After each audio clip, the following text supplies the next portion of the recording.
Pablo, buenos días. Muy buenos días, Carlos, ¿qué tal? ¿Qué tal? ¿Todo bien? Muy bien, muy bien. ¿Había atasco, me dicen? ¿Había atasco para llegar hasta aquí? Bastante, en la M40. La M40, eso no es responsabilidad de Carmena, porque eso es gobierno central. Eso dicen, eso dicen. ¿Está usted cansado? ¿Ha perdido usted frescura? ¿Se está usted planteando renunciar cuanto antes al escaño en Estrasburgo porque no le da el día para todo? Yo a quien vi cansado fue al presidente del gobierno en funciones contigo, que dudaba que si la nacionalidad española o la nacionalidad europea. Yo estoy con muchísimas ganas para ganar las elecciones en España y para ser presidente la próxima legislatura. Es verdad que nosotros nos dejamos la piel y eso se nota. Cualquiera que mire mi actividad en el Parlamento Europeo verá que ocupo las primeras posiciones en el ranking. Creo que estoy el 50 en el ranking de 700 y pico diputados, siendo además una Cámara que tiene más de 700 diputados y además de eso soy secretario general y además de eso hago otras cosas que hacía antes de dedicarme a la política.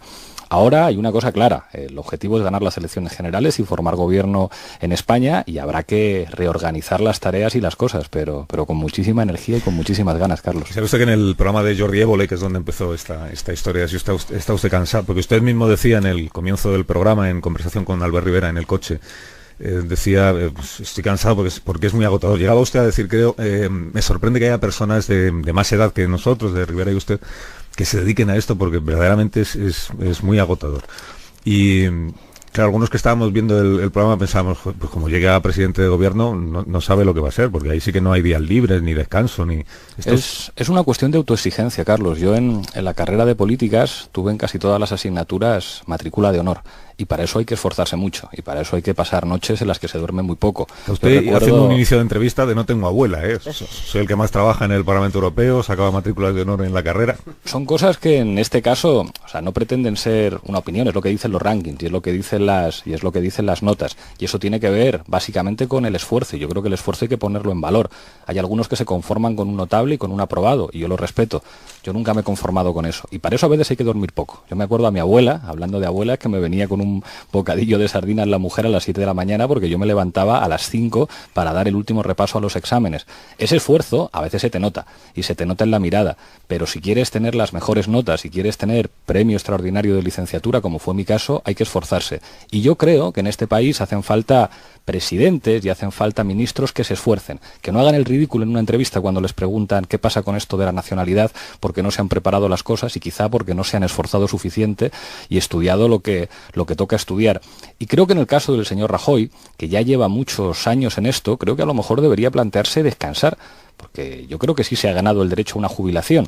No sé si al derecho a la jubilación que tienen los expresidentes, que me parece excesivo, pero creo que algunos forman parte del pasado y les falta energía para lo que toca en la próxima legislatura, que es una legislatura de cambios. Fíjese que por el señor Rajoy aún no le he preguntado yo, pero veo que no hace falta. Entonces, el escaño de... Es que cuando escucho la palabra cansancio me viene la imagen del presidente en funciones. El escaño de Estrasburgo lo va a dejar antes de la campaña electoral, va a esperar a después, ¿tiene ya decidido cómo lo hace? Lo voy a dejar pronto. Lo voy a dejar pronto porque creo que hemos hecho un trabajo magnífico, he tratado de mantenerlo hasta el final, pero en el momento en el que yo no pueda mantenerme al mismo nivel de producción de iniciativas, de preguntas y de intervenciones, lo que, insisto, nos ha permitido estar los primeros en el ranking de Bruselas y Estrasburgo, creo que toca decir, bueno, ahora hay que estar 100% en el trabajo de campaña electoral.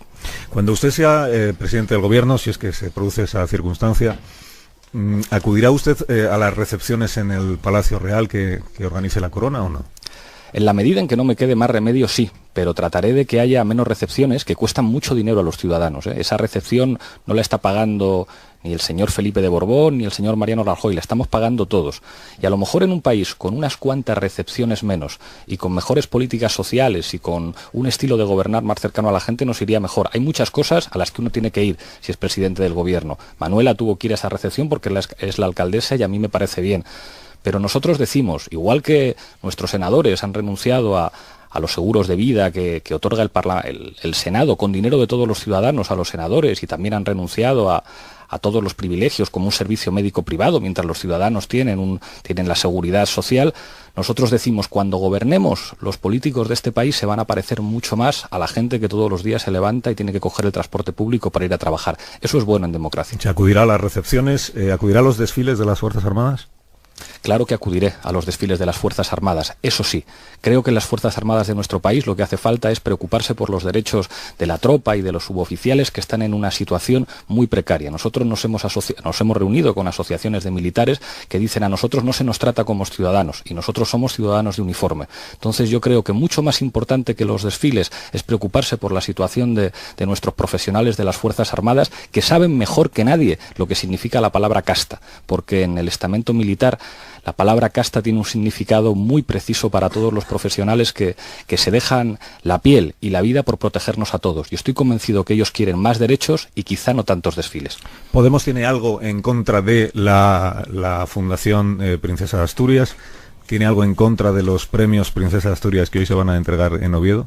Yo creo que está bien que haya fundaciones y está bien que haya premios y está bien premiar a la cultura. Y en principio, a mí me parece bien que esas cosas existan.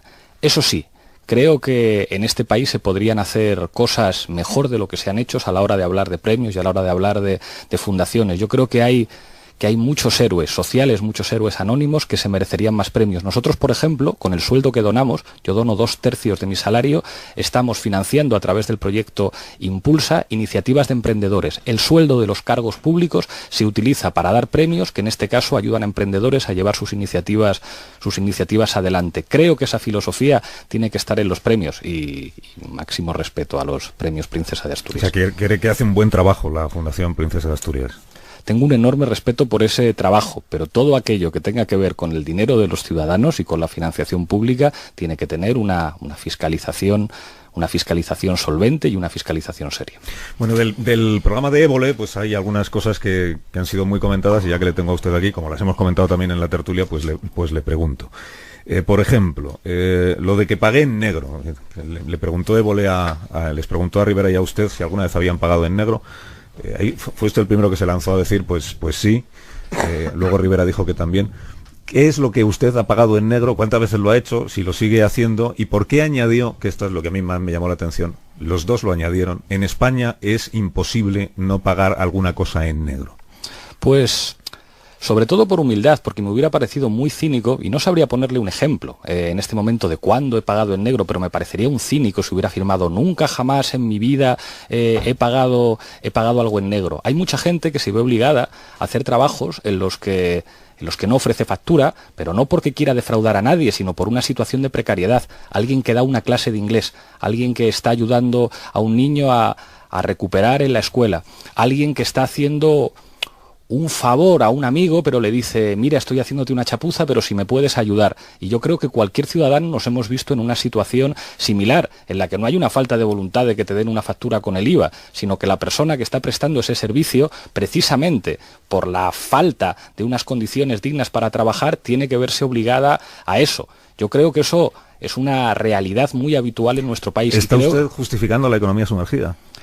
No estoy justificándola, estoy explicándola. Yo creo que es terrible que alguien tenga que poner copas en negro porque no le llega con su subsidio, no le llega con su salario para llegar a fin de mes. Entonces yo quiero ponerme del lado de esa persona, no diciendo que lo que está haciendo sea lo correcto, pero entendiendo que esa persona no se le puede poner al mismo nivel que Rodrigo Rato o que los grandes defraudadores. Yo creo que en este país algunos dicen, el problema del fraude es ese señor que hace chapuzas el fin de semana o quien tiene que poner copas sin contratos o quien vende CDs piratas en la calle. Yo digo no, yo quiero estar del lado de esa gente para que eso cambie. A los que hay que perseguir de verdad es a los que tienen muchísimo dinero y utilizan SICAPs o tienen cuentas en Suiza y que son los que representan además el 80% del fraude fiscal. Creo que es una enorme hipocresía a la hora de hablar de la economía sumergida decir y perseguir al que de alguna manera tiene que hacer cosas para sobrevivir con respecto al que está viviendo a costa de todos nosotros y luego tiene el lujo de que le reciba el ministro en su despacho.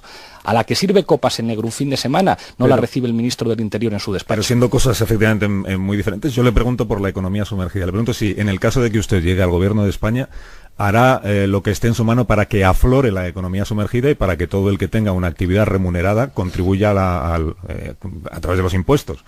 a los recursos del Estado como contribuimos todos los que no estamos en la economía sumergida. Evidentemente. ¿Y qué hará para que aflore la economía sumergida? ¿Cuáles son las medidas que tienen en la cabeza? Pues hemos presentado la renta mínima garantizada, que precisamente serviría para que cualquier actividad tenga que estar declarada. Sería una manera de favorecer muy clara, muy concreta y muy precisa que todo el mundo tenga que tener sus cuentas en Hacienda.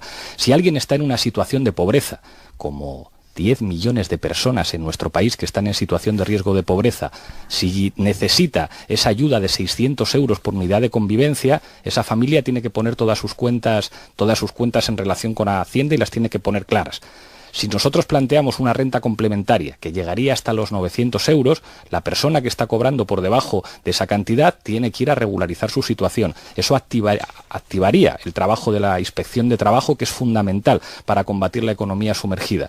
Precisamente por eso hemos hecho esa propuesta. En este país hay un problema de pobreza, que es lo que tiene que ver con la economía sumergida. La economía sumergida es propia de países que no han terminado de modernizarse, que no han llegado al punto racional y al punto, digamos, cercano a lo que todos desearíamos que tiene que tener un país decente. Eso tiene mucho que ver con las dificultades y la precariedad de la gente para llegar a fin de mes. Si nosotros somos capaces de garantizar que el Estado se preocupa de la gente, creo que es la mejor manera de combatir la economía sumergida. Cuando apareció en el programa de Évole el asunto este del salario mínimo interprofesional, que le pidió Jordi que diera usted una cantidad de salario mínimo que estuviera en el programa de Podemos, y usted acabó diciendo 750 800 euros, creo recordar. Entiendo que son mensuales y en 14 pagas. 800 euros, nos comprometeríamos a llegar a los 800 euros en la mitad de la legislatura en 14 pagas, efectivamente. 800 euros en 14 pagas. Y ahí Rivera expuso su planteamiento, que es el de complementar salarialmente a las personas que tengan unos ingresos más bajos o unos salarios más bajos, a través de lo que es la fiscalidad negativa, es decir, la devolución. Y usted ahí lo que le dijo a Albert Rivera es que entiende que eso sería como dar una limosna a aquel que tiene un salario demasiado bajo, y que a usted le parece que eso sería más razonable que fuera en el salario mínimo interprofesional, donde estuviera la cuantía completa del salario. Efectivamente, cuando nosotros planteamos la necesidad de una renta garantizada y de un complemento, que a diferencia de la propuesta de Ciudadanos, el nuestro no es regresivo. En la propuesta de Rivera, el complemento aumenta en función de la cantidad de salario, lo cual, digamos que combate el efecto que necesita nuestra economía. Nuestra economía lo que necesita es más desigualdad, no más medidas regresivas, como el sistema fiscal actual en la práctica. Nosotros lo que decimos es el salario mínimo interprofesional, en la medida en que se acerque a esas condiciones en las que una persona puede asegurar su dignidad, puede asegurar que tiene los recursos suficientes para vivir con dignidad, pues entonces no será necesaria la renta mínima garantizada ni serán necesarios los complementos. Si por el contrario eliminamos el salario mínimo o asumimos que puede haber un salario mínimo que no garantice a la gente las condiciones mínimas de subsistencia, estamos normalizando la pobreza y la precariedad, estamos normalizando que alguien con un trabajo no llegue a fin de mes, que alguien con un trabajo no pueda comprar material escolar a sus hijos. Nosotros decimos sobre unas bases mínimas, y estamos hablando de 800 euros, que cualquiera que vivamos en Madrid sabemos lo difícil que es para una familia salir adelante con 800 euros al mes. Si ustedes entienden que la cantidad razonable que debe tener una familia son los 900 euros que completarían con ese complemento de la renta garantizada, ¿por qué no dicen que el salario mínimo interprofesional sean 900 euros de entrada y ya está? Porque somos realistas, y cuando decimos 800 euros, que además son en 14 pagas, o sea que 800 euros en 14 pagas es más. En 2 años es porque, aunque a nosotros nos gustaría tender a un salario mínimo más alto, somos conscientes de que las cosas no se pueden hacer en 2 semanas, no se pueden hacer en 2 meses. ¿Por qué? Hemos tenido, pues porque los cambios estructurales que necesita nuestra economía implican que nosotros podamos tener más recursos, y para eso hacen falta 2 cosas: hacer una reforma fiscal, que tarda un tiempo en ser efectiva en la medida en que hay que recaudar impuestos de los ricos de otra manera. Por cierto, ahora el Partido Socialista, que llevaba 1 año y medio llamándonos populistas, ahora dice que otra vez Podemos tiene razón y hay que subir los impuestos a los ricos.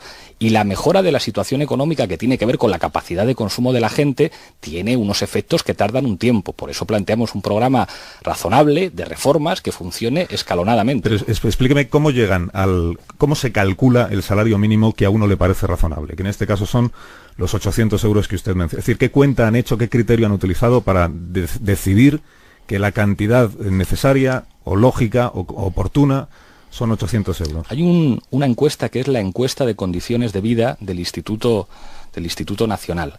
Esa es una cifra que nos puede servir para entender en cada momento cuál es la cantidad que pues bueno, teniendo en cuenta, digamos, la situación de diferentes áreas del país, puede asegurar las condiciones mínimas de dignidad de la gente. Hay ya instituciones oficiales en España que señalan a partir de qué cantidad se es pobre, a partir de qué cantidad uno está en riesgo de pobreza, y creo que la gente entiende perfectamente lo que son 800 euros al mes. 800 euros al mes en muchos lugares de este país es ponérselo a la gente muy difícil, sobre todo si hay cargas familiares. Por eso, además, nosotros en el sistema que hemos planteado de renta garantizada, la renta está pensada por unidades familiares. Es decir, 600 euros si hay una persona.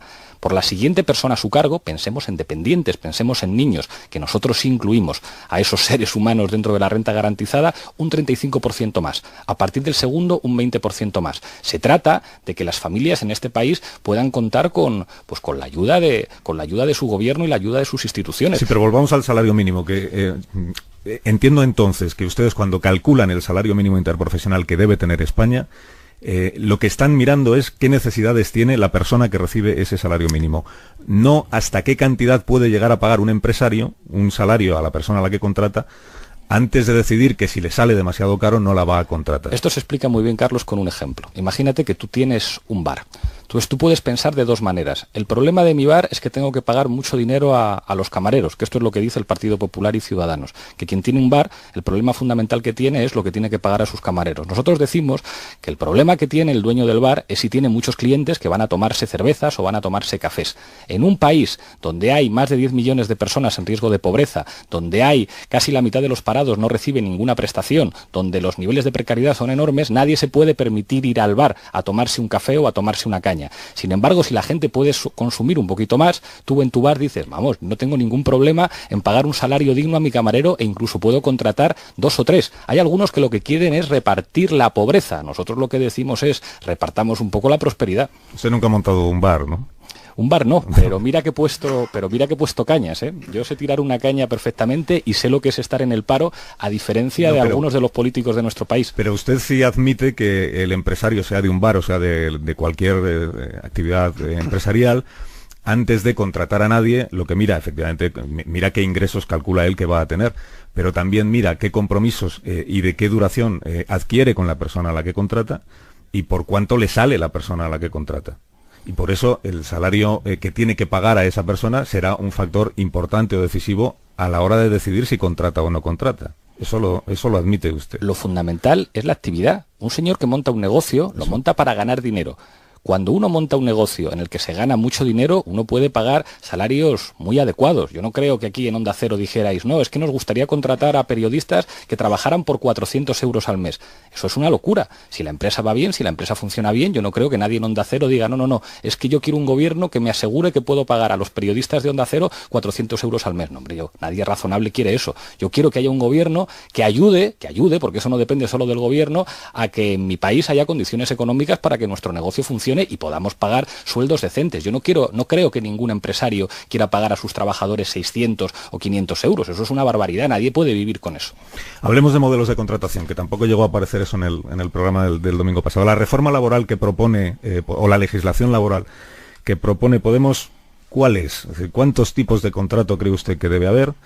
¿Qué legislación laboral le parece que debe aprobar el nuevo Parlamento? Lo vamos a presentar muy pronto con el programa. Adelántemelo entonces. Y con todos los detalles. Y todos los detalles que va a incluir unas FAQ, unas preguntas más frecuentes, preguntas y respuestas con todas las modalidades de contratación que vamos a proponer. En cualquier caso, una cuestión muy clara. Nosotros sí vamos a derogar la reforma laboral. No como dice el PSOE, que dice por un lado la vamos a derogar, pero luego cuando habla con otros dice no, esto lo decimos porque es campaña electoral y en campaña tenemos que parecernos a Podemos. Nosotros decimos que la vamos a derogar. Frente a lo que plantea de nuevo el Partido Socialista, que es reducir la negociación colectiva, decir que en las empresas entre 50 y 100 trabajadores no hay negociación colectiva, nosotros vamos a hacer una reforma laboral nueva en la que vamos a potenciar la capacidad de los trabajadores para negociar sus condiciones de trabajo, porque eso nos parece uno de los principales avances democráticos del siglo XX, que los trabajadores se puedan asociar y puedan defender juntos sus intereses, y nos parece bien que los trabajadores se asocien y un gobierno tiene que protegerlos. Y al mismo tiempo vamos a aplicar medidas que acaben con la mayor lacra de nuestro sistema laboral, que es la temporalidad. ayer algunos, digamos que celebraban la encuesta de población activa y era como, pero mire usted, si es que esos 200.000 empleos pueden ser empleos de un mes. No se puede celebrar que una persona tenga un trabajo que puede perder el mes que viene. No se puede celebrar que se hayan perdido más de 30.000 contratos indefinidos. No se puede celebrar que haya disminuido la población activa de nuestro país, que es que tenemos prácticamente el mismo número de parados ahora que en 2011 y sin embargo se ha reducido la población activa. Ya hay muchas mujeres que están en su casa y que se han retirado del mercado laboral, lo cual es una de las mayores regresiones después de los éxitos que en nuestro país había significado la inclusión de la mujer. Me admite usted, Pablo, que ya que hablamos de la comparación con 2011 y ahora volvemos a los modelos de contratación, que la tendencia de la economía española en 2011, hace 4 años, es bastante distinta a la tendencia que manifiesta la economía española 4 años después. Cuando se habla de economía, yo prefiero no usar metáforas y usar datos. Algunos dicen que la economía es esto como de un hospital, que por cierto, qué vergüenza rodar en un hospital que parece que no es público el famoso spot del Partido Popular que dice que la economía es como un enfermo y como un hospital. Nada de metáforas, ni de conejos que se sacan de la chistera cuando hablamos de economía. Cuando hablamos de economía hablamos de datos. Y resulta que de 2011 a 2015 tenemos prácticamente el mismo número de parados, que es de vergüenza si lo comparamos con la media europea, y resulta que tenemos menos población activa. Y hay algunos que dicen, la situación está mejorando, pero usted está loco. Usted ha visto los números de sus propios institutos oficiales. Resulta que en este país, en el año 2011, el 80% de los parados recibía una prestación. Ahora, solamente el 50%, casi la mitad de los parados no reciben ninguna prestación. Y usted habla de recuperación, señor Rajoy. Es que me dan ganas de preguntarle a usted, ¿y la europea? Señor Rajoy, porque esto es para estar loco. Resulta que en este país una economía que crece al 3% anual está en peor situación que una economía que decrece al 1%. Es que el problema es que detrás de las cifras hay gente. Entonces, en este país algunos están muy bien. ¿Sabe quién están muy bien? Los ejecutivos del IBEX 35 que han aumentado sus sueldos. Están también muy bien los ejecutivos de los bancos que han aumentado sus sueldos. Sin embargo, la mayor parte de los ciudadanos... Ha eludido usted la respuesta. No la eludo. Es que algunos dicen, si unos datos... Hablaba usted de datos. Claro, el dato del crecimiento de PIB de un país. El problema es la palabra bien. Es decir, un país puede crecer, puede aumentar su Producto Interno Bruto y que sin embargo al final tenga más parados o la gente sea más pobre, tenga una peor sanidad y una peor educación. Quien diga que la economía va mejor, a pesar de que las escuelas estén peor, a pesar de que haya niños que estudien en barracones, a pesar de que la educación esté peor, está loco. Alguien no puede decir, es que yo tengo aquí un 3%. 3%, por cierto, es una cifra bien curiosa para entender Cataluña y España en los últimos tiempos. Alguien que se agarre a una cifra cuando su gente cada vez está peor es alguien que hace demagogia y populismo barato con los datos. La respuesta que usted me da es que para usted el indicador de crecimiento del es que la gente de mi país viva mejor. No vale para decir si la economía va mejor o peor en ese país. Lo que yo digo es, para ver si la economía va mejor es si a la gente de tu país le va mejor. Y hay algunos que dicen, no, la economía del país va bien si al señor Botín le va bien, aunque a la mayor parte de la gente le vaya mal. Yo digo, mi país irá bien cuando le vaya bien a la gente de mi país. Modelos de contratación, que nos habíamos quedado ahí en la reforma laboral que va a presentar Podemos. ¿Cuántos modelos de contrato tiene que haber en un país como el nuestro? Déjame anunciar algo en su debido momento. Vamos a tener que anunciar el programa. Ya he señalado cuáles van a ser las bases de nuestra reforma laboral. Deme alguna pista, Lo que te puedo dar es una noticia. Te puedo dar una exclusiva pero que sea de verdad. Ahora no. Sí. La exclusiva es que Pedro Sánchez se ha venido a lo nuestro. ¿Tú conoces a una mujer que se llama Victoria Rosell? Victoria Rosell. Victoria Rosell, portavoz de Jueces para la Democracia, va a ser nuestra candidata en Canarias.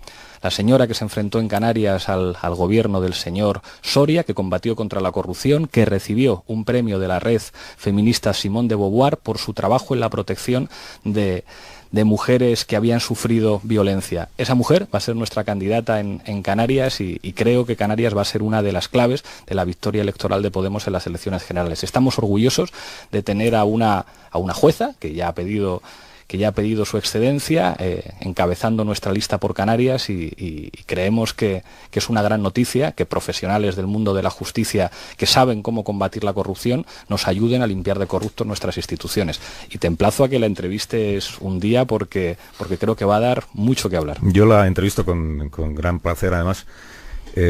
Si usted a cambio me dice algo sobre la reforma laboral que va a plantear Podemos.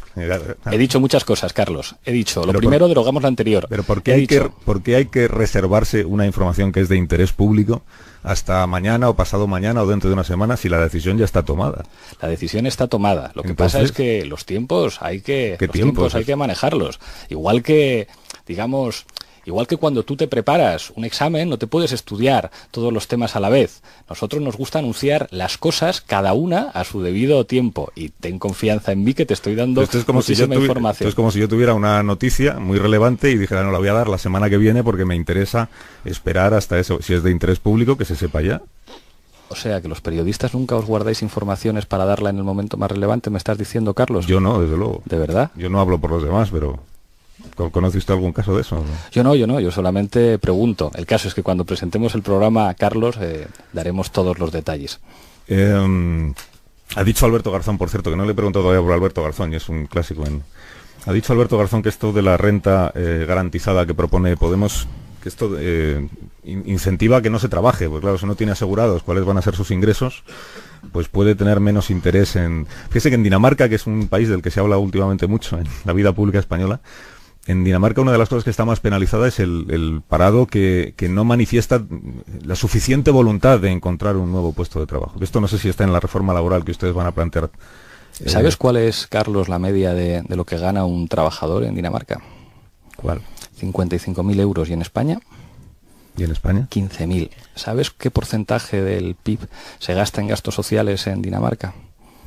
Más del 50%. Ojalá nos pareciéramos un poquito más a Dinamarca, que protege a su gente. Allí hay ayudas para los estudiantes, allí hay ayudas para las mujeres que tienen niños, allí sí que hay ayudas para las familias. Y nosotros nos queremos parecer a los países menos desiguales. Dinamarca es uno de los países menos desiguales. A menor desigualdad, menor corrupción y mayor eficiencia económica. ¿Se quieren parecer ustedes a Dinamarca en la indemnización por despido que hay en Dinamarca, que es prácticamente inexistente? ¿Cuál es la media de los salarios en Dinamarca? Cuando tú cobras 55.000 euros de media al año, no es tan necesario como en España proteger a un trabajador con un nivel de indemnización por despido tan alto. Es decir, si los trabajadores... Un ejemplo, el mismo trabajador de la industria automotriz en Alemania, que su homólogo español, gana el doble que el trabajador español y a veces con niveles de productividad equivalente. ¿Cómo es eso posible? Pues bueno, allí donde se pagan salarios dignos, pues los trabajadores no necesitan niveles de protección, en este caso en la legislación laboral, tan intensos. El derecho laboral nació para proteger a los más débiles. El derecho laboral nace porque los trabajadores, que están en condiciones muy malas, se organizan y dicen vamos a negociar todos juntos. Cuando se consigue en un país que todo el mundo tenga unas condiciones dignas para trabajar, esos elementos de protección dejan de ser necesarios. Yo no quiero aspirar a que mi país dentro de 10 años tenga una renta mínima garantizada. Ojalá eso no sea necesario porque no tengamos una situación de pobreza como la que tenemos ahora. Pero me está usted diciendo entonces que aquellos trabajadores españoles que ya tengan un nivel salarial elevado en comparación con la media no tendrían por qué tener la prestación de desempleo como tienen los demás. Si usted me pregunta que las indemnizaciones de un ejecutivo del IBEX 35 tienen que ser como las que son, que ganan barbaridades por indemnizaciones, desde que no le he preguntado eso. Pues yo le digo, sí, esos son trabajadores. No, también. le estoy hablando de un trabajador español que tenga un nivel salarial como el de Dinamarca, sí, como la media de Dinamarca. Claro, lo que pasa es que si la prestación de desempleo está vinculada al nivel salarial del trabajador, entiendo que usted acepta el modelo danés y entonces se lo trae a España y dice el que tenga un salario por encima de no sé qué, no tiene por qué tener prestación de desempleo. Los derechos adquiridos son derechos adquiridos, pero siempre que hablamos de las injusticias y las desigualdades, al final todo el mundo ataca a las clases medias. Decimos que hay que subir los impuestos a los ricos y alguien dice, ¿me lo va a subir usted a mí que cobro 40.000 euros? Es como, no cambiemos los términos de la conversación. El problema de este país es que hay algunos que están arriba y que usan el derecho laboral, como los ejecutivos de los bancos y del IBEX 35, para tener esas indemnizaciones millonarias que a un trabajador normal pues le costaría 40 años de trabajo en su vida tener lo que un ejecutivo de banca, de estos por cierto que nos han llevado a la crisis y que después cobran pensiones enormes. A mí que eso se utilice en el derecho laboral me parece una tomadura de pelo. En cualquier caso, si la pregunta es si tenemos que avanzar hacia que los trabajadores cobren más, eso es bueno. Las indemnizaciones de los ejecutivos de banca, que efectivamente algunas de ellas pues son vergonzosas, muy millonarias, las deciden los accionistas de esas compañías privadas, como usted sabe, ¿no? O sea, que eso no es las que rescatamos algunas veces con dinero público, ¿verdad? No de todos los ciudadanos, o les permitimos que no paguen impuestos, ¿verdad? Como a través de las SICAPs. En las que fueron rescatadas ya se encargó el gobierno de poner topes a los salarios de los presidentes de los bancos, de los consejeros. Unos topes enormes, no hay más que ver el señor Rodrigo Rato, la cantidad de topes que le han puesto. Tantos topes le han puesto a Rodrigo Rato que le recibe el ministro del Interior. Yo creo que la gente está ya un poco cansada de que le tomen el pelo y se dan cuenta de que en este país se ha gobernado a favor de los que más tienen. Algunos dicen que las SICAP están muy mal. El único partido que dice en este país que hay que acabar con las SICAP de verdad somos nosotros, porque no puede haber más instrumentos, más dispositivos técnicos financieros para que los que están arriba y que se han enriquecido con esta crisis y que se han aprovechado del dolor de la mayor parte de la población sigan ganando más dinero. Fíjate, yo te voy a reconocer algo. Nosotros, Carlos, podremos cometer errores a veces. Eso sí, yo creo que nadie tiene ninguna duda que si alguien se va a atrever a hacer lo que toca hacer en este país para poner límite a la corrupción y para poner límite al robo a manos llenas a los ciudadanos, eso somos nosotros. ¿Usted contempla la posibilidad de que haya alguna persona que se haya hecho rica sin aprovecharse del dolor de nadie, simplemente por su talento, por su capacidad y por su trabajo? Efectivamente, en muchos casos. Lo que pasa es que en España eso no ha ocurrido. Claro, en España eso no ha ocurrido mucho. España, por desgracia, no ha sido un país que premia a los emprendedores. Yo conozco a muchos emprendedores muy inteligentes que se arriesgan, que sin embargo te dicen, es que en España se hacía dinero estando cerca del poder. Es que en España no renta ser inteligente. En España lo que renta es irte al palco del campo de fútbol y en España lo que renta es cenar con políticos. Y muchos de esos grandes emprendedores se han tenido que ir de mi país. Y yo quiero que vuelvan, porque quiero emprendedores, no parásitos que viajen en aviones privados con políticos. Si usted llega a la presidencia del gobierno, fíjese que le estoy planteando el escenario que entiendo que es idóneo para usted. Si usted llega a la presidencia del gobierno y el Parlamento de Cataluña hace una declaración que dice ponemos en marcha el proceso constituyente de la República Independiente Catalana, ¿qué hace usted? Pues decirles, mire usted, los parlamentos autonómicos no están para eso, un parlamento autonómico está para gobernar una autonomía. Pero yo no tengo miedo a la democracia. Si usted no se atreve a hacerlo, señor Mas, convoco yo el referéndum, que no tengo ningún problema. Convocamos una consulta en la que estén todas las opciones. Y en esa consulta yo voy a defender que Cataluña siga caminando con España. Y estoy convencido de que la mayor parte de los catalanes, si nosotros gobernamos en España, van a querer seguir. El problema es que quien ha fabricado independentistas en este país es el señor Mariano Rajoy y el señor José María Aznar. Por cierto, qué curioso que el señor Artur Mas, últimamente tan convertido en víctima, decía que nosotros somos como Aznar. Pero como que nosotros somos como Aznar, si nosotros no tenemos miedo al referéndum. Nosotros vamos al referéndum y vamos a trabajar para un sí a que Cataluña continúe en España, quizá con otro encaje constitucional. Y yo no tengo ningún problema en que ese encaje constitucional implique reconocer que Cataluña es una nación, pero que caminemos juntos. Sin embargo, dice que nosotros somos como Aznar. ¿Por qué? Porque sabe que si nosotros ganamos las elecciones, se acabaron las excusas, se acabaron los victimismos, se acabaron esas lógicas de retroalimentación que tienen tan contento al señor Rajoy y al señor Mas. Nosotros no tenemos ningún problema, que decidan los catalanes y nosotros estamos convencidos que si nosotros gobernamos en España, una abrumadora mayoría de catalanes van a decir, con esto sí. Les hemos dicho muy claro a los catalanes, entendemos que muchos os queráis ir si en España está gobernando el Partido Popular. Lo que os pedimos es que os quedéis para que construyamos un país que es plurinacional y que es diverso juntos. Y estoy convencido de que la mayoría se va a querer quedar, que el problema es el Partido Popular. Quien está rompiendo España es el Partido Popular. La verdad es que los catalanes han tenido ocasión de pronunciarse en las urnas hace menos de un mes y no parece que la opción de la que formaba parte Podemos haya tenido un resultado abrumador de apoyo, digo. Es verdad, y lo dijimos, fuimos, creo que los únicos que salimos reconociendo que cuando las cosas salen mal, salen mal. Allí el señor Artur Mas, que salió diciendo hemos ganado, pero si empiezas a hacer números, Convergencia Democrática de Cataluña tiene menos diputados que nunca. El Partido Socialista pierde 5 diputados y dice, ¡ay, qué resultado tan estupendo! El Partido Popular se queda convertido en una fuerza marginal. Nosotros, que nunca nos habíamos presentado en Cataluña, sacamos 11 diputados en una situación en la que había un Madrid-Barça y parecía que nosotros íbamos con el árbitro allí. No parece que la mayoría de los catalanes estén deseando que gobiernen ustedes en España. Yo te pregunto una cosa, Carlos, de las elecciones, a ver qué te parece a ti. Hay mucha gente que dice que en las elecciones generales, gente que ha votado Ciudadanos y gente que ha votado PSOE, puede votar Podemos, y eso parece que es razonable. Y también hay gente que dice que gente que ha votado la CUP y gente que ha votado Junts pel Sí puede votar Podemos. Prueba de ello es que el lunes, después de las elecciones, nosotros que habíamos sido la bestia negra de todos, la bestia negra de los del sí, la bestia negra de los del no, que los unos decían que éramos como Aznar, que los otros decían que éramos independentistas, al día siguiente todos nos buscan. Y unos quieren sumar nuestros votos en un bando y los otros quieren sumarlos en otro. ¿Por qué? Porque hemos sido la fuerza política de la responsabilidad. Los únicos que hemos hablado, pues mire usted que es que aquí hay un problema de barracones, de que hay niños estudiando en barracones, que hay un problema de corrupción, que hay un problema de servicios sociales en Cataluña, y que también hay un problema territorial que se tiene que solucionar con democracia. Y qué curioso que justo después de las elecciones, Cataluña Sí que es Pot y Podemos se convierte en la única fuerza política que puede hablar con todos en Cataluña, porque nosotros podemos hablar con todos y en la única fuerza política que a nivel español puede decir: nosotros tenemos un modelo de país, una propuesta de país que puede seducir a Cataluña, que puede seducir al País Vasco, que puede seducir a muchos ciudadanos gallegos que tampoco se encuentran a gusto con el actual encaje territorial, porque nosotros reconocemos que nuestro país es diverso.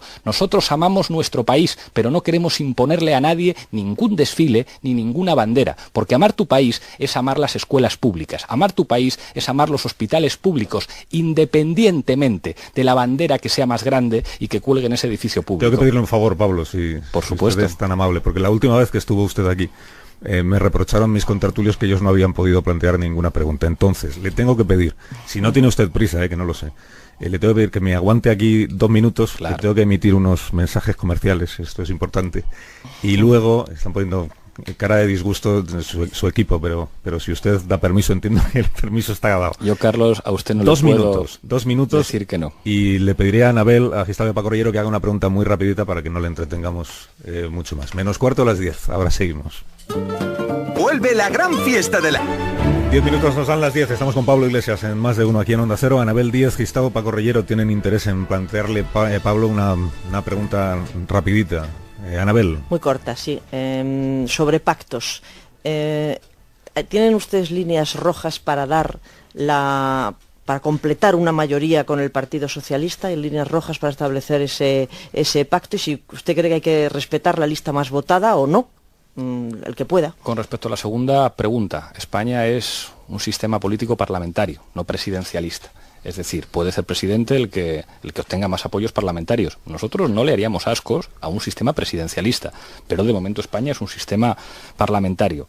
Respecto a los acuerdos, lo he dicho muchas veces, para que nosotros lleguemos a un acuerdo con el Partido Socialista, tiene que ocurrir lo que ha ocurrido en Madrid o que ha ocurrido en Cádiz, que nosotros estemos por encima. Creo que eso además alegraría mucho a socialistas de verdad, que les gusta mucho más el socialista, el Partido Socialista, cuando apoya a Carmena o cuando apoya a Kitchen Cádiz. ¿Será posible un acuerdo con el Partido Socialista? Yo lo deseo si nosotros superamos al PSOE, y estoy convencido que en esa situación Pedro Sánchez, aunque recibirá muchas presiones de Felipe González, de Rubalcaba, de algunos sectores privilegiados para que se vaya con el PP, ahí creo que en esa situación su propio partido y su propia gente le dirán: apoya a Pablo Iglesias. Como el PSOE esté por encima, ocurrirá lo de siempre, que acuerdan con el Partido Popular o acuerdan para seguir haciendo las mismas cosas. David. ¿Qué tal, señor Iglesias? Bueno, esta pregunta en realidad era para una respuesta un poco más rápida, un poco más larga, pero bueno, se la hago rápido. Es que en una de sus entrevistas últimas le escucho decir que atribuye uno de los problemas de su caída en las encuestas, más allá de la transversalidad y esos juegos de esos movimientos que su propia clientela no siempre entiende, a que han perdido cierta capacidad de emocionar a su electorado. Entonces, a mí eso me da muchísimo miedo. Yo pensaba que los electorados no hay que emocionarlos, hay que hacerles trabajar la mente. Es decir, hay que darles propuestas realizables. En eso al menos consiste una democracia madura. Usted no se dedica a hacer guiones de comedia romántica, se dedica o aspira a gobernar un país. No se trata de emocionar a la gente, porque bajo la emoción siempre hay una trampa que es la que conduce al populismo. Prometer cosas que emocionan pero que no se pueden cumplir, como si el electorado fuera un ente infantil al que no se le puede dar cosas que le obligan a pensar y a llegar a la conclusión de si le conviene o no. ¿Por qué cree usted que un electorado hay que emocionarlo en vez de convencerlo? Pues porque detrás de las cifras y detrás de la ética y de la moral hay una emoción. Si nosotros decimos, y seguramente usted está de acuerdo conmigo, que no puede ser que una persona no llegue a fin de mes, eso lo decimos con la cabeza, pero también porque nos indigna. Y yo creo que todas las personas que tienen convicciones morales, sean religiosas o no, en el fondo hay un elemento de emoción que es lo que te hace decir: esto no puede ser la ley de la selva. Y esa emoción después tiene que pasar por la cabeza, tiene que pasar por la mente. Pero yo quiero un país que se indigne ante las injusticias. Yo quiero ciudadanos que cuando vean que les están robando a manos llenas, no solo tengan una respuesta automática cerebral, digan: esto es una vergüenza, esto no puede ser. La solidaridad es una emoción. hay que estar emocionado para solidarizarse. Cuando nosotros nos emocionamos viendo a la selección ganar, eso no es puro entretenimiento. También ahí se está valorando lo que es un trabajo colectivo y un esfuerzo. Yo no quiero un país de robots, no quiero un país de seres de hielo, quiero un país con cabeza, un país con cerebro, pero que no pierda la capacidad de emocionarse e indignarse. A un riesgo de inducir esas emociones, es decir, de azuzar una bronca social para procurarse esas emociones que usted necesita. Todo lo contrario, las emociones que sirvan para construir un nuevo pacto y un nuevo encuentro. Las emociones, en última instancia, son las emociones y la moral. La base de un proyecto de justicia. Lo que no se puede decir es como, oiga usted, no se indigne porque hay pobres en España porque usted está llamando al enfrentamiento social. No, mire usted, quien está llamando al enfrentamiento social es quien dice es quien provoca que hay muchos pobres en España. Enfadarse con eso, que lo hace por cierto el Papa Francisco, que está diciendo que las injusticias que hay provocadas por el exceso de confianza en las finanzas son inaceptables. Y no creo que nadie dijera... Como si al mencionar al Papa Francisco yo lo fuera a Qatar. Claro, pero parece que está usted acusando al Papa Francisco de provocar enfrentamiento social. Yo no he mencionado al Papa Francisco. Tenemos por fin un Papa con el que nos ponemos de acuerdo todos. Yo no soy católico, pero con el Papa Francisco, vamos, iría hasta donde fuera necesario, precisamente porque a lo mejor los dos nos emocionamos con las mismas cosas. La de que se refiere usted del Papa Francisco, pero bueno. Con el Papa iría incluso a misa, está a punto de decir. Oye, pues hombre, a la conversión. Que nos tenemos que marchar. Muy breve, le quería preguntar, señor Iglesias, buenos días. Verá, Paco, pero en 30 segundos. Nada, muy breve. Ustedes quieren cambiar la gestión y quieren cambiar el modelo de Estado. Y en ambos casos, en ambas tareas confluye el término casta. Casta nos lleva al linaje y el marco mental a la monarquía, no solo a la casta política, a la monarquía. Usted, si lo tuviera en su mano, si llegada a las circunstancias se produce esa situación, ¿despediría a Felipe VI? Yo creo que nadie se puede creer con el derecho individual de despedir a nadie. Yo esto lo he dicho muchas veces y se lo diré a Felipe de Borbón en cuanto tenga ocasión. Yo creo que en un país democrático la jefatura del Estado se debe elegir en las urnas y ahí se puede presentar cualquiera. Y seguramente si se presenta Felipe de Borbón, gana, salvo que se presentara Jordi Évole para competir con él. Pero creo que sería mucho más saludable en este país, y es una cuestión yo creo que de sentido común, que al jefe del Estado que tengamos, que nos representa, esté ahí porque los ciudadanos van regularmente a votarle. No porque, digamos, su padre fue hijo de no sé quién y le nombró el dictador anterior. Yo creo que además es una cosa triste que alguien tenga que ser jefe del Estado por ser hijo de quien nombró un dictador. Y yo creo que Felipe es demócrata y que asume buena parte de los valores democráticos. Pues los demócratas nos presentamos a las elecciones y queremos ser jefe de Estado. Un pequeño proceso de votación anterior, el de la Constitución, que incluía esta jefatura Pablo de Estado. Iglesias, gracias. Un poco indirecto, ¿no? Gracias por habernos acompañado esta mañana y hasta una próxima ocasión. Un placer, como adiós, siempre. Adiós, Pablo. 3 minutos para que sean barbaridades desde por indemnizaciones. Desde que no le he preguntado eso. Pues yo le digo, sí, esos son trabajadores también. Estoy hablando de un trabajador español que tenga un nivel salarial como el de Dinamarca, sí, como la media de Dinamarca. Claro, lo que pasa es que si la prestación de desempleo está vinculada al nivel salarial del trabajador, entiendo que usted acepta el modelo danés y entonces se lo trae a España y dice el que tenga un salario por encima de no sé qué, no tiene por qué tener prestación de desempleo. Los derechos adquiridos son derechos adquiridos, pero siempre que hablamos de las injusticias y las desigualdades, al final todo el mundo ataca a las clases medias. Decimos que hay que subir los impuestos a los ricos y alguien dice, ¿me lo va a subir usted a mí que cobro 40.000 euros? Es como, no cambiemos los términos de la conversación. El problema de este país es que hay algunos que están arriba y que usan el derecho laboral, como los ejecutivos de los bancos y del IBEX 35, para tener esas indemnizaciones millonarias que a un trabajador normal pues le costaría 40 años de trabajo en su vida tener lo que un ejecutivo de banca, de estos por cierto que nos han llevado a la crisis y que después cobran pensiones enormes. A mí que eso se utilice en el derecho laboral me parece una tomadura de pelo. En cualquier caso, si la pregunta es si tenemos que avanzar hacia que los trabajadores cobren más, eso es bueno. Las indemnizaciones de los ejecutivos de banca, que efectivamente algunas de ellas pues son vergonzosas, muy millonarias, las deciden los accionistas de esas compañías privadas, como usted sabe, ¿no? Claro, que eso no es las que rescatamos algunas veces con dinero público, ¿verdad? De todos los ciudadanos, o les permitimos que no paguen impuestos, ¿verdad? Como a través de las ICAPs. En las que fueron rescatadas ya se encargó el gobierno de poner topes a los salarios de los presidentes de los bancos, de los consejeros. Unos topes enormes, no hay más que ver el señor Rodrigo Rato, la cantidad de topes que le han puesto. Tantos topes le han puesto a Rodrigo Rato que le recibe el ministro del Interior. Yo creo que la gente está ya un poco cansada de que le tomen el pelo y se dan cuenta de que en este país se ha gobernado a favor de los que más tienen. Algunos dicen que las ICAP están muy mal. El único partido que dice en este país que hay que acabar con las ICAP de verdad somos nosotros, porque no puede haber más instrumentos, más dispositivos técnicos financieros para que los que están arriba y que se han enriquecido con esta crisis y que se han aprovechado del dolor de la mayor parte de la población sigan ganando más dinero. Fíjate, yo te voy a reconocer algo. Nosotros, Carlos, podremos cometer errores a veces. Eso sí, yo creo que nadie tiene ninguna duda que si alguien se va a atrever a hacer lo que toca hacer en este país para poner límite a la corrupción y para poner límite al robo a manos llenas a los ciudadanos, eso somos nosotros. ¿Usted contempla la posibilidad de que haya alguna persona que se haya hecho rica sin aprovecharse del dolor de nadie, simplemente por su talento, por su capacidad y por su trabajo? Efectivamente, en muchos casos. Lo que pasa es que en España eso no ha ocurrido. Claro, en España eso no ha ocurrido mucho. España, por desgracia, no ha sido un país que premia a los emprendedores. Yo conozco a muchos emprendedores muy inteligentes que se arriesgan, que sin embargo te dicen, es que en España se hacía dinero estando cerca del poder. Es que en España no renta ser inteligente. En España lo que renta es irte al palco del campo de fútbol y en España lo que renta es cenar con políticos. Y muchos de esos grandes emprendedores se han tenido que ir de mi país. Y yo quiero que vuelvan, porque quiero emprendedores, no parásitos que viajen en aviones privados con políticos. Si usted llega a la presidencia del gobierno, fíjese que le estoy planteando el escenario que entiendo que es idóneo para usted.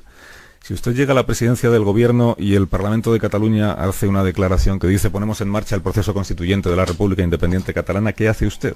Pues decirles, mire usted, los parlamentos autonómicos no están para eso. Un parlamento autonómico está para gobernar una autonomía. Pero yo no tengo miedo a la democracia. Si usted no se atreve a hacerlo, señor Mas, convoco yo el referéndum, que no tengo ningún problema. Convocamos una consulta en la que estén todas las opciones. Y en esa consulta yo voy a defender que Cataluña siga caminando con España. Y estoy convencido de que la mayor parte de los catalanes, si nosotros gobernamos en España, van a querer seguir. El problema es que quien ha fabricado independentistas en este país es el señor Mariano Rajoy y el señor José María Aznar. Por cierto, qué curioso que el señor Artur Mas, últimamente tan convertido en víctima, decía que nosotros somos como Aznar. Pero como que nosotros somos como Aznar, si nosotros no tenemos miedo al referéndum. Nosotros vamos al referéndum y vamos a trabajar para un sí a que Cataluña continúe en España, quizá con otro encaje constitucional. Y yo no tengo ningún problema en que ese encaje constitucional implique reconocer que Cataluña es una nación, pero que caminemos juntos. Sin embargo, dice que nosotros somos como Aznar. ¿Por qué? Porque sabe que si nosotros ganamos las elecciones, se acabaron las excusas, se acabaron los victimismos, se acabaron esas lógicas de retroalimentación que tienen tan contento al señor Rajoy y al señor Mas. Nosotros no tenemos ningún problema, que decidan los catalanes, y nosotros estamos convencidos que si nosotros gobernamos en España, una abrumadora mayoría de catalanes van a decir, con esto sí. Les hemos dicho muy claro a los catalanes, entendemos que muchos os queráis ir si en España está gobernando el Partido Popular. Lo que os pedimos es que os quedéis para que construyamos un país que es plurinacional y que es diverso juntos, y estoy convencido de que la mayoría se va a querer quedar, que el problema es el Partido Popular. Quien está rompiendo España es el Partido Popular. La verdad es que los catalanes han tenido ocasión de pronunciarse en las urnas hace menos de un mes y no parece que la opción de la que formaba parte Podemos haya tenido un resultado abrumador de apoyo, digo. Es verdad, y lo dijimos, fuimos, creo que los únicos que salimos reconociendo que cuando las cosas salen mal, salen mal. Allí el señor Artur Mas, que salió diciendo hemos ganado, pero si empiezas a hacer números, Convergencia Democrática de Cataluña tiene menos diputados que nunca. El Partido Socialista pierde 5 diputados y dice, ¡ay, qué resultado tan estupendo! El Partido Popular se queda convertido en una fuerza marginal. Nosotros, que nunca nos habíamos presentado en Cataluña, sacamos 11 diputados en una situación en la que había un Madrid-Barça y parecía que nosotros íbamos con el árbitro allí. No parece que la mayoría de los catalanes estén deseando que gobiernen ustedes en España. Yo te pregunto una cosa, Carlos, de las elecciones, a ver qué te parece a ti. Hay mucha gente que dice que en las elecciones generales, gente que ha votado Ciudadanos y gente que ha votado PSOE, puede votar Podemos, y eso parece que es razonable. Y también hay gente que dice que gente que ha votado la CUP y gente que ha votado Junts pel Sí puede votar Podemos.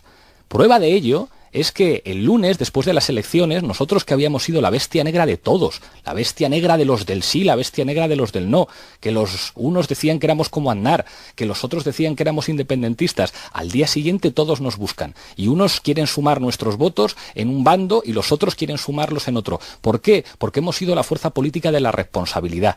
Los únicos que hemos hablado, pues mire usted que es que aquí hay un problema de barracones, de que hay niños estudiando en barracones, que hay un problema de corrupción, que hay un problema de servicios sociales en Cataluña, Cataluña y que también hay un problema territorial que se tiene que solucionar con democracia. Y qué curioso que justo después de las elecciones, Cataluña sí que es pot y Podemos se convierte en la única fuerza política que puede hablar con todos en Cataluña, porque nosotros podemos hablar con todos y en la única fuerza política que a nivel español puede decir nosotros tenemos un modelo de país, una propuesta de país que puede seducir. Pablo, buenos días. Muy buenos días, Carlos, ¿qué tal? ¿Qué tal?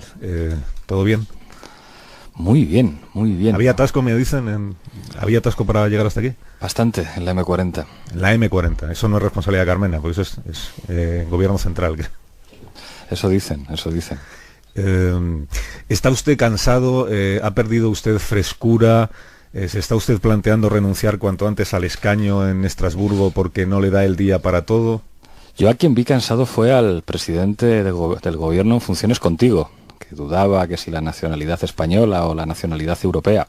Yo estoy con muchísimas ganas para ganar las elecciones en España y para ser presidente la próxima legislatura. Es verdad que nosotros nos dejamos la piel y eso se nota. Cualquiera que mire mi actividad en el Parlamento Europeo verá que ocupo las primeras posiciones en el ranking. Creo que estoy el 50 en el ranking de 700 y pico diputados, siendo además una Cámara que tiene más de 700 diputados y además de eso soy secretario general y además de eso hago otras cosas que hacía antes de dedicarme a la política. Ahora hay una cosa clara, el objetivo es ganar las elecciones generales y formar gobierno en España y habrá que reorganizar las tareas y las cosas, pero con muchísima energía y con muchísimas ganas, Carlos. ¿Sabe usted que en el programa de Jordi Évole, que es donde empezó esta historia, si está usted cansado? Porque usted mismo decía en el comienzo del programa, en conversación con Albert Rivera en el coche, decía, estoy cansado porque es muy agotador. Llegaba usted a decir, creo, me sorprende que haya personas de más edad que nosotros, de Rivera y usted, que se dediquen a esto porque verdaderamente es muy agotador. Y claro, algunos que estábamos viendo el programa pensábamos, pues como llega a presidente de gobierno no sabe lo que va a ser, porque ahí sí que no hay días libres, ni descanso, ni... Es una cuestión de autoexigencia, Carlos. Yo en la carrera de políticas tuve en casi todas las asignaturas matrícula de honor. Y para eso hay que esforzarse mucho, y para eso hay que pasar noches en las que se duerme muy poco. Usted haciendo un inicio de entrevista de no tengo abuela, soy el que más trabaja en el Parlamento Europeo, sacaba matrículas de honor en la carrera. Son cosas que en este caso, no pretenden ser una opinión, es lo que dicen los rankings, y es lo que dicen las notas, y eso tiene que ver básicamente con el esfuerzo, y yo creo que el esfuerzo hay que ponerlo en valor. Hay algunos que se conforman con un notable y con un aprobado, y yo lo respeto.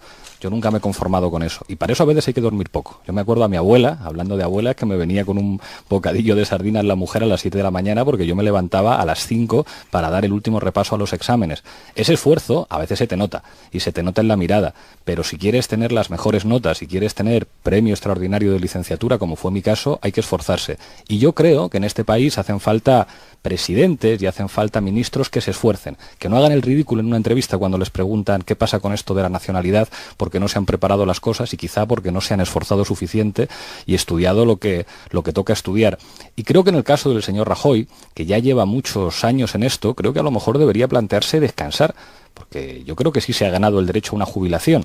No sé si al derecho a la jubilación que tienen los expresidentes, que me parece excesivo, pero creo que algunos forman parte del pasado y les falta energía para lo que toca en la próxima legislatura, que es una legislatura de cambios. Fíjese que por el señor Rajoy aún no le he preguntado yo, pero veo que no hace falta. Entonces, el escaño de... Es que cuando escucho la palabra cansancio me viene la imagen del presidente en funciones. El escaño de Estrasburgo lo va a dejar antes de la campaña electoral, va a esperar a después, ¿tiene ya decidido cómo lo hace? Lo voy a dejar pronto. Lo voy a dejar pronto porque creo que hemos hecho un trabajo magnífico, he tratado de mantenerlo hasta el final, pero en el momento en el que yo no pueda mantenerme al mismo nivel de producción de iniciativas, de preguntas y de intervenciones, lo que, insisto, nos ha permitido estar los primeros en el ranking de Bruselas y Estrasburgo, creo que toca decir, bueno, ahora hay que estar 100% en el trabajo de campaña electoral.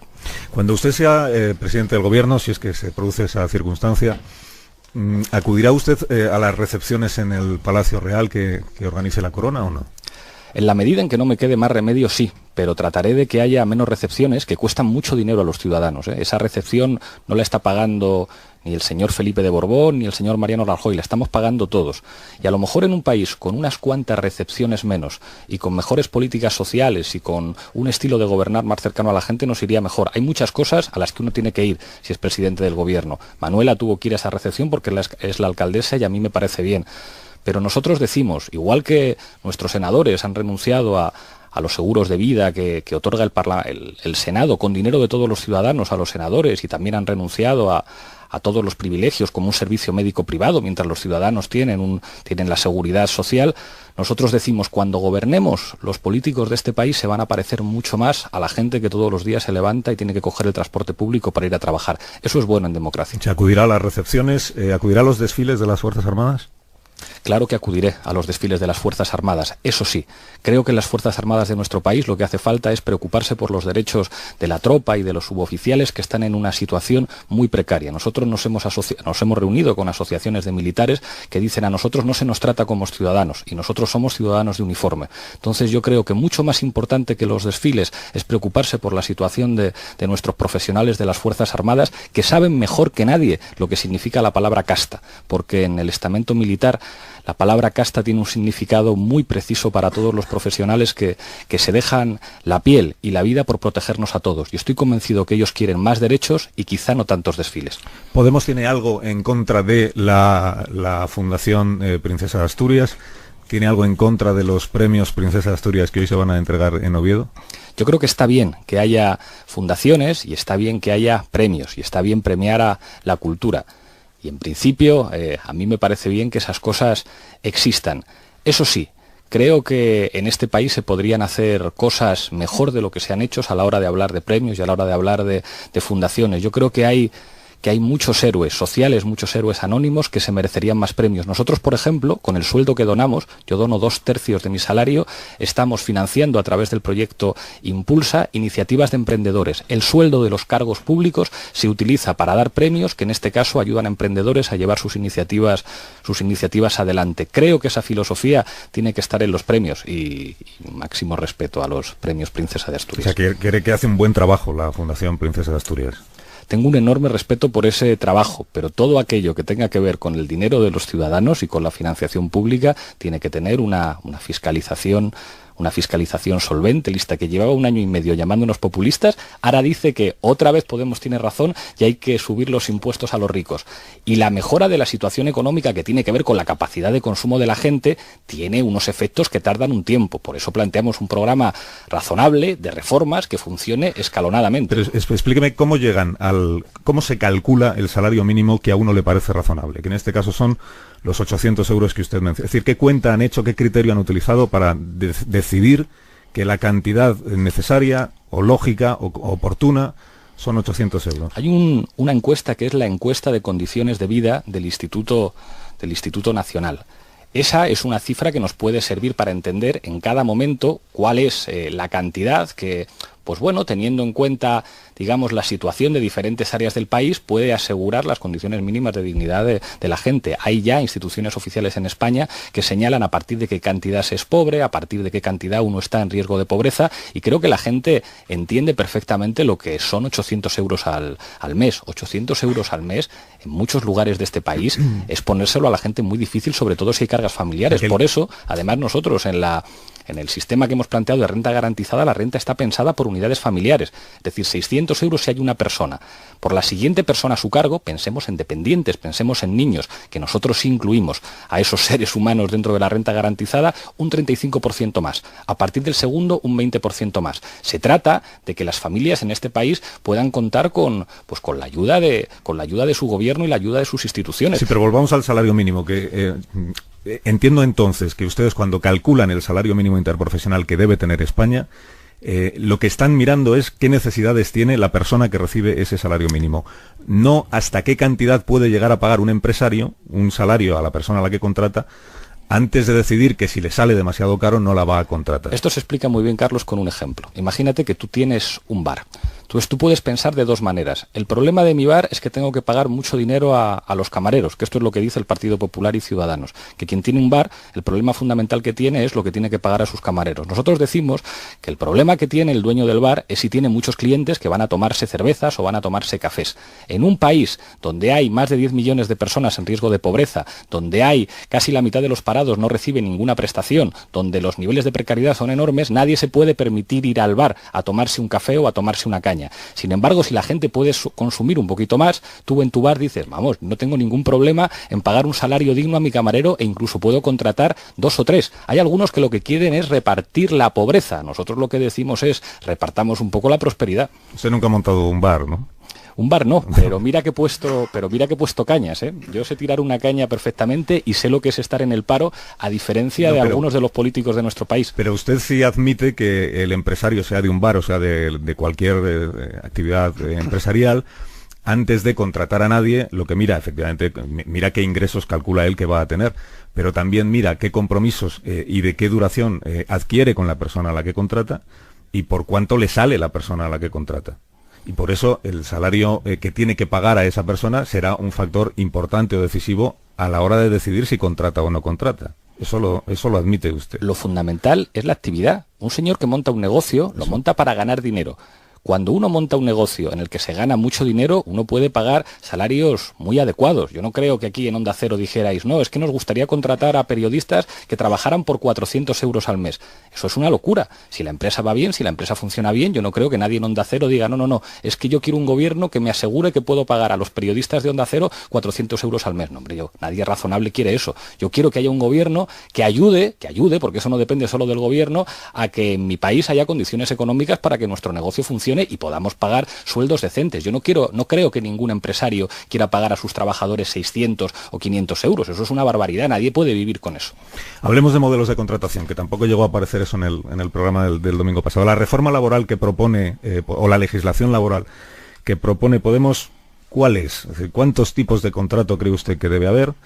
¿Qué legislación laboral le parece que debe aprobar el nuevo Parlamento? Lo vamos a presentar muy pronto con el programa. Adelántemelo entonces. Y con todos los detalles. Y todos los detalles que va a incluir unas FAQ, unas preguntas más frecuentes, preguntas y respuestas con todas las modalidades de contratación que vamos a proponer. En cualquier caso, una cuestión muy clara, nosotros sí vamos a derogar la reforma laboral. No como dice el PSOE, que dice por un lado la vamos a derogar, pero luego cuando habla con otros dice no, esto lo decimos porque es campaña electoral y en campaña tenemos que parecernos a Podemos. Nosotros decimos que la vamos a derogar.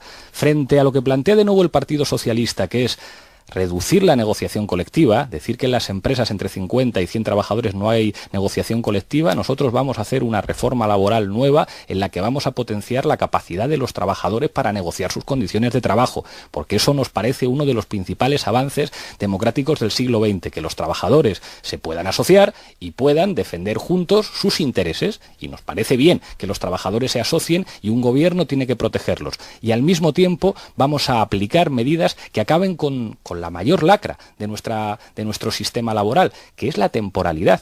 Ayer algunos, digamos que celebraban la encuesta de población activa y era como, pero mire usted, si es que esos 200.000 empleos pueden ser empleos de un mes. No se puede celebrar que una persona tenga un trabajo que puede perder el mes que viene. No se puede celebrar que se hayan perdido más de 30.000 contratos indefinidos. No se puede celebrar que haya disminuido la población activa de nuestro país, que es que tenemos prácticamente el mismo número de parados ahora que en 2011 y sin embargo se ha reducido la población activa. Ya hay muchas mujeres que están en su casa y que se han retirado del mercado laboral, lo cual es una de las mayores regresiones después de los éxitos que en nuestro país había significado la inclusión de la mujer. Me admite usted, Pablo, que ya que hablamos de la comparación con 2011 y ahora volvemos a los modelos de contratación, que la tendencia de la economía española en 2011, hace 4 años, es bastante distinta a la tendencia que manifiesta la economía española 4 años después. Cuando se habla de economía, yo prefiero no usar metáforas y usar datos.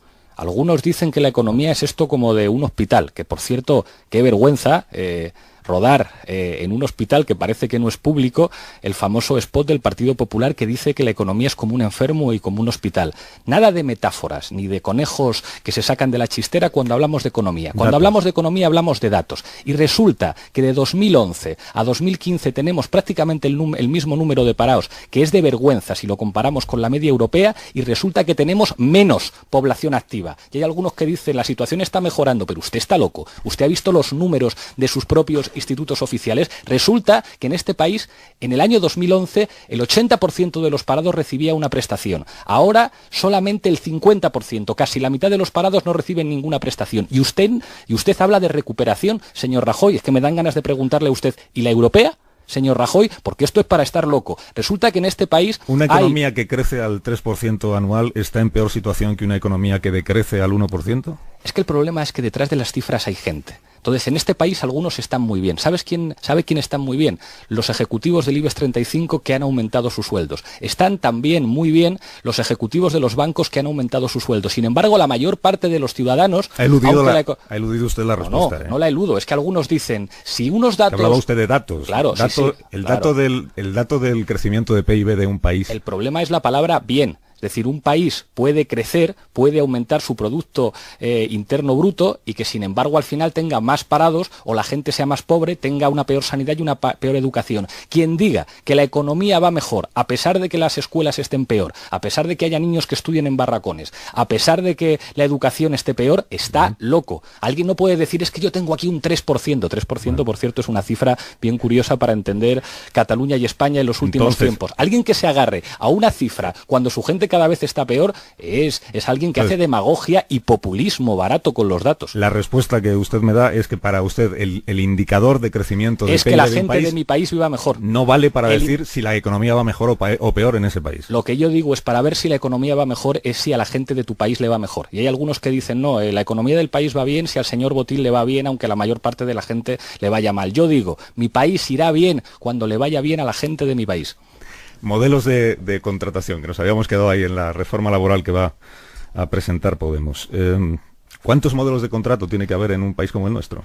Déjame anunciar algo en su debido momento. Vamos a tener que anunciar el programa. Ya he señalado cuáles van a ser las bases de nuestra reforma laboral. Deme alguna pista, Lo que te puedo dar es una noticia. Te puedo dar una exclusiva pero que sea de verdad. Ahora no. Sí. La exclusiva es que Pedro Sánchez se ha venido a lo nuestro. ¿Tú conoces a una mujer que se llama Victoria Rosell? Victoria Rosell. Victoria Rosell, portavoz de Jueces para la Democracia, va a ser nuestra candidata en Canarias. La señora que se enfrentó en Canarias al gobierno del señor Soria, que combatió contra la corrupción, que recibió un premio de la red feminista Simone de Beauvoir por su trabajo en la protección de mujeres que habían sufrido violencia. Esa mujer va a ser nuestra candidata en Canarias y creo que Canarias va a ser una de las claves de la victoria electoral de Podemos en las elecciones generales. Estamos orgullosos de tener a una jueza que ya ha pedido su excedencia, encabezando nuestra lista por Canarias y creemos que es una gran noticia que profesionales del mundo de la justicia que saben cómo combatir la corrupción nos ayuden a limpiar de corruptos nuestras instituciones. Y te emplazo a que la entrevistes un día porque creo que va a dar mucho que hablar. Yo la entrevisto con gran placer, además. Si usted a cambio me dice algo sobre la reforma laboral que va a plantear Podemos. He dicho muchas cosas, Carlos. He dicho, lo primero, derogamos la anterior. Pero ¿por qué hay que reservarse una información que es de interés público hasta mañana o pasado mañana o dentro de una semana si la decisión ya está tomada? La decisión está tomada. Lo que pasa es que los tiempos hay que manejarlos. Igual que cuando tú te preparas un examen, no te puedes estudiar todos los temas a la vez. Nosotros nos gusta anunciar las cosas, cada una a su debido tiempo. Y ten confianza en mí que te estoy dando muchísima información. Esto es como si yo tuviera una noticia muy relevante y dijera, no, la voy a dar la semana que viene porque me interesa esperar hasta eso. Si es de interés público, que se sepa ya. O sea, que los periodistas nunca os guardáis informaciones para darla en el momento más relevante, ¿me estás diciendo, Carlos? Yo no, desde luego. ¿De verdad? Yo no hablo por los demás, pero... ¿Conoce usted algún caso de eso? ¿no? Yo solamente pregunto. El caso es que cuando presentemos el programa, Carlos, daremos todos los detalles. Ha dicho Alberto Garzón, por cierto, que no le he preguntado todavía por Alberto Garzón, y es un clásico. Ha dicho Alberto Garzón que esto de la renta garantizada que propone Podemos, que esto incentiva a que no se trabaje, pues claro, si no tiene asegurados cuáles van a ser sus ingresos, pues puede tener menos interés en... Fíjese que en Dinamarca, que es un país del que se habla últimamente mucho en la vida pública española, en Dinamarca una de las cosas que está más penalizada es el parado que no manifiesta la suficiente voluntad de encontrar un nuevo puesto de trabajo. Esto no sé si está en la reforma laboral que ustedes van a plantear. ¿Sabes cuál es, Carlos, la media de lo que gana un trabajador en Dinamarca? ¿Cuál? 55.000 euros. ¿Y en España? ¿Y en España? 15.000. ¿Sabes qué porcentaje del PIB se gasta en gastos sociales en Dinamarca? más del 50%.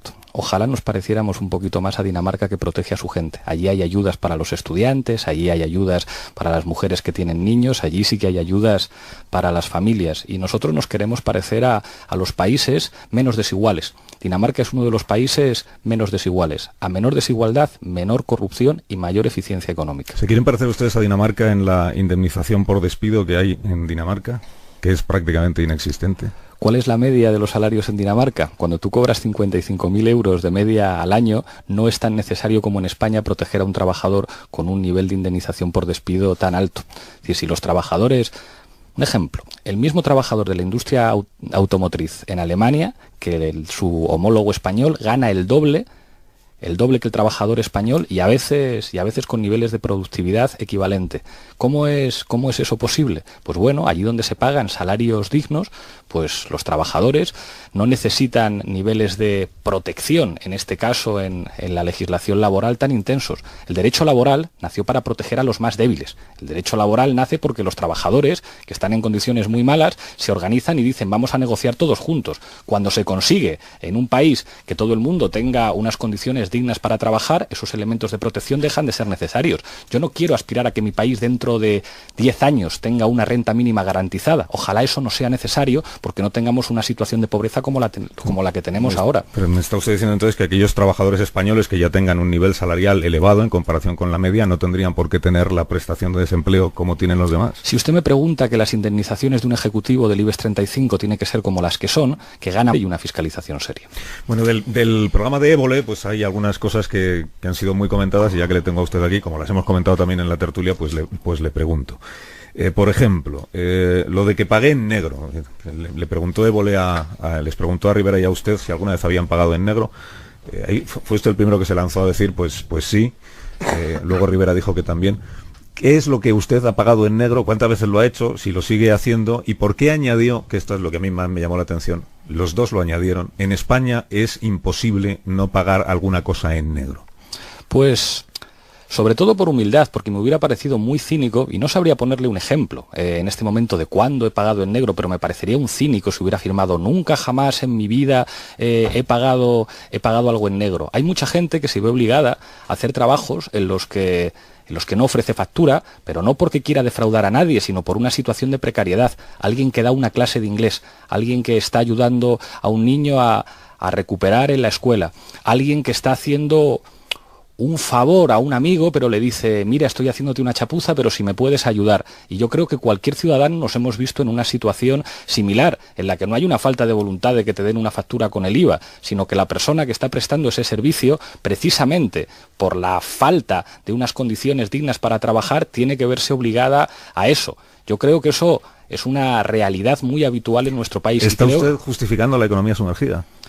No estoy justificándola, estoy explicándola. Yo creo que es terrible que alguien tenga que poner copas en negro porque no le llega con su subsidio, no le llega con su salario para llegar a fin de mes. Entonces yo quiero ponerme del lado de esa persona, no diciendo que lo que está haciendo sea lo correcto, pero entendiendo que esa persona no se le puede poner al mismo nivel que Rodrigo Rato o que los grandes defraudadores. Yo creo que en este país algunos dicen, el problema del fraude es ese señor que hace chapuzas el fin de semana, o quien tiene que poner copas sin contratos, o quien vende CDs piratas en la calle. Yo digo, no, yo quiero estar del lado de esa gente para que eso cambie. A los que hay que perseguir de verdad es a los que tienen muchísimo dinero y utilizan SICAPs o tienen cuentas en Suiza, y que son los que representan además el 80% del fraude fiscal. Creo que es una enorme hipocresía a la hora de hablar de la economía sumergida decir y perseguir al que de alguna manera tiene que hacer cosas para sobrevivir con respecto al que está viviendo a costa de todos nosotros y luego tiene el lujo de que le reciba el ministro en su despacho.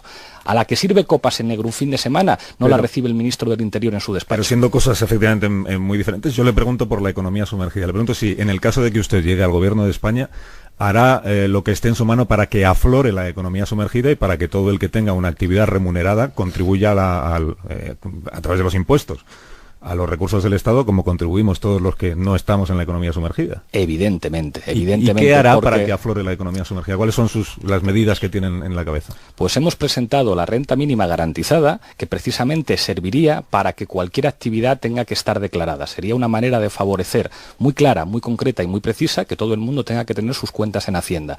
Si alguien está en una situación de pobreza, como 10 millones de personas en nuestro país que están en situación de riesgo de pobreza, si necesita esa ayuda de 600 euros por unidad de convivencia, esa familia tiene que poner todas sus cuentas en relación con Hacienda y las tiene que poner claras. Si nosotros planteamos una renta complementaria que llegaría hasta los 900 euros, la persona que está cobrando por debajo de esa cantidad tiene que ir a regularizar su situación. Eso activaría el trabajo de la Inspección de Trabajo, que es fundamental para combatir la economía sumergida. Precisamente por eso hemos hecho esa propuesta. En este país hay un problema de pobreza, que es lo que tiene que ver con la economía sumergida. La economía sumergida es propia de países que no han terminado de modernizarse, que no han llegado al punto racional y al punto, digamos, cercano a lo que todos desearíamos que tiene que tener un país decente. Eso tiene mucho que ver con las dificultades y la precariedad de la gente para llegar a fin de mes. Si nosotros somos capaces de garantizar que el Estado se preocupa de la gente, creo que es la mejor manera de combatir la economía sumergida. Cuando apareció en el programa de Évole el asunto este del salario mínimo interprofesional, que le pidió Jordi que diera usted una cantidad de salario mínimo que estuviera en el programa de Podemos. Y usted acabó diciendo 750, 800 euros, creo recordar. Entiendo que son mensuales y en 14 pagas. 800 euros, nos comprometeríamos a llegar a los 800 euros en la mitad de la legislatura en 14 pagas, efectivamente. 800 euros en 14 pagas. Y ahí Rivera expuso su planteamiento, que es el de complementar salarialmente a las personas que tengan unos ingresos más bajos o unos salarios más bajos, a través de lo que es la fiscalidad negativa, es decir, la devolución. Y usted ahí lo que le dijo a Albert Rivera es que entiende que eso sería como dar una limosna a aquel que tiene un salario demasiado bajo, y que a usted le parece que eso sería poco razonable, más razonable que fuera en el salario mínimo interprofesional, claro, donde estuviera la cuantía completa del salario. Efectivamente, cuando nosotros planteamos la necesidad de una renta garantizada y de un complemento, que a diferencia de la propuesta de Ciudadanos, el nuestro no es regresivo. En la propuesta de Rivera el complemento aumenta en función de la cantidad de salario, lo cual, digamos que combate el efecto que necesita nuestra economía. Nuestra economía lo que necesita es más desigualdad, no más medidas regresivas, como el sistema fiscal actual en la práctica. Nosotros lo que decimos es el salario mínimo interprofesional, en la medida en que se acerque a esas condiciones en las que una persona puede asegurar su dignidad, puede asegurar que tiene los recursos suficientes para vivir con dignidad, pues entonces no será necesaria la renta mínima garantizada ni serán necesarios los complementos. Si por el contrario eliminamos el salario mínimo o asumimos que puede haber un salario mínimo que no garantice a la gente las condiciones mínimas de subsistencia, estamos normalizando la pobreza y la precariedad, estamos normalizando que alguien con un trabajo no llegue a fin de mes, que alguien con un trabajo no pueda comprar material escolar a sus hijos. Nosotros decimos sobre unas bases mínimas, y estamos hablando de 800 euros, que cualquiera que vivamos en Madrid sabemos lo difícil que es para una familia salir adelante con 800 euros al mes. Si ustedes entienden que la cantidad razonable que debe tener una familia son los 900 euros que completarían con ese complemento de la renta garantizada, ¿por qué no dicen que el salario mínimo interprofesional sean 900 euros de entrada y ya está? Porque somos realistas, y cuando decimos 800 euros, que además son en 14 pagas, o sea que 800 euros en 14 pagas es más. En 2 años es porque, aunque a nosotros nos gustaría tender a un salario mínimo más alto, somos conscientes de que las cosas no se pueden hacer en 2 semanas, no se pueden hacer en 2 meses. ¿Por qué? Hemos tenido, pues porque los cambios estructurales que necesita nuestra economía implican que nosotros podamos tener más recursos, y para eso hacen falta 2 cosas. Hacer una reforma fiscal que tarda un tiempo en ser efectiva en la medida en que hay que recaudar impuestos de los ricos de otra manera. Por cierto, ahora el Partido Socialista... Pablo, buenos días. Muy buenos días, Carlos, ¿qué tal? ¿Qué tal? ¿Todo bien? Muy bien, muy bien. ¿Había atasco, me dicen? ¿Había atasco para llegar hasta aquí? Bastante, en la M40. En la M40, eso no es responsabilidad de Carmena, porque eso es gobierno central. Eso dicen, eso dicen. ¿Está usted cansado? ¿Ha perdido usted frescura? ¿Se está usted planteando renunciar cuanto antes al escaño en Estrasburgo porque no le da el día para todo? Yo a quien vi cansado fue al presidente del gobierno en funciones contigo, que dudaba que si la nacionalidad española o la nacionalidad europea. Yo estoy con muchísimas ganas para ganar las elecciones en España y para ser presidente la próxima legislatura.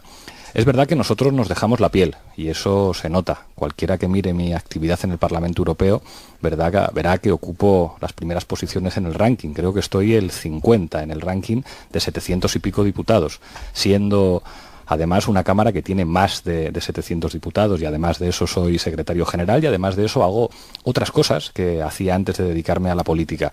Ahora hay una cosa clara, el objetivo es ganar las elecciones generales y formar gobierno en España y habrá que reorganizar las tareas y las cosas, pero con muchísima energía y con muchísimas ganas, Carlos. ¿Sabe usted que en el programa de Jordi Évole, que es donde empezó esta historia, si está usted cansado? Porque usted mismo decía en el comienzo del programa, en conversación con Albert Rivera en el coche, decía, pues, estoy cansado porque es muy agotador. Llegaba usted a decir, creo, me sorprende que haya personas de más edad que nosotros, de Rivera y usted, que se dediquen a esto porque verdaderamente es muy agotador.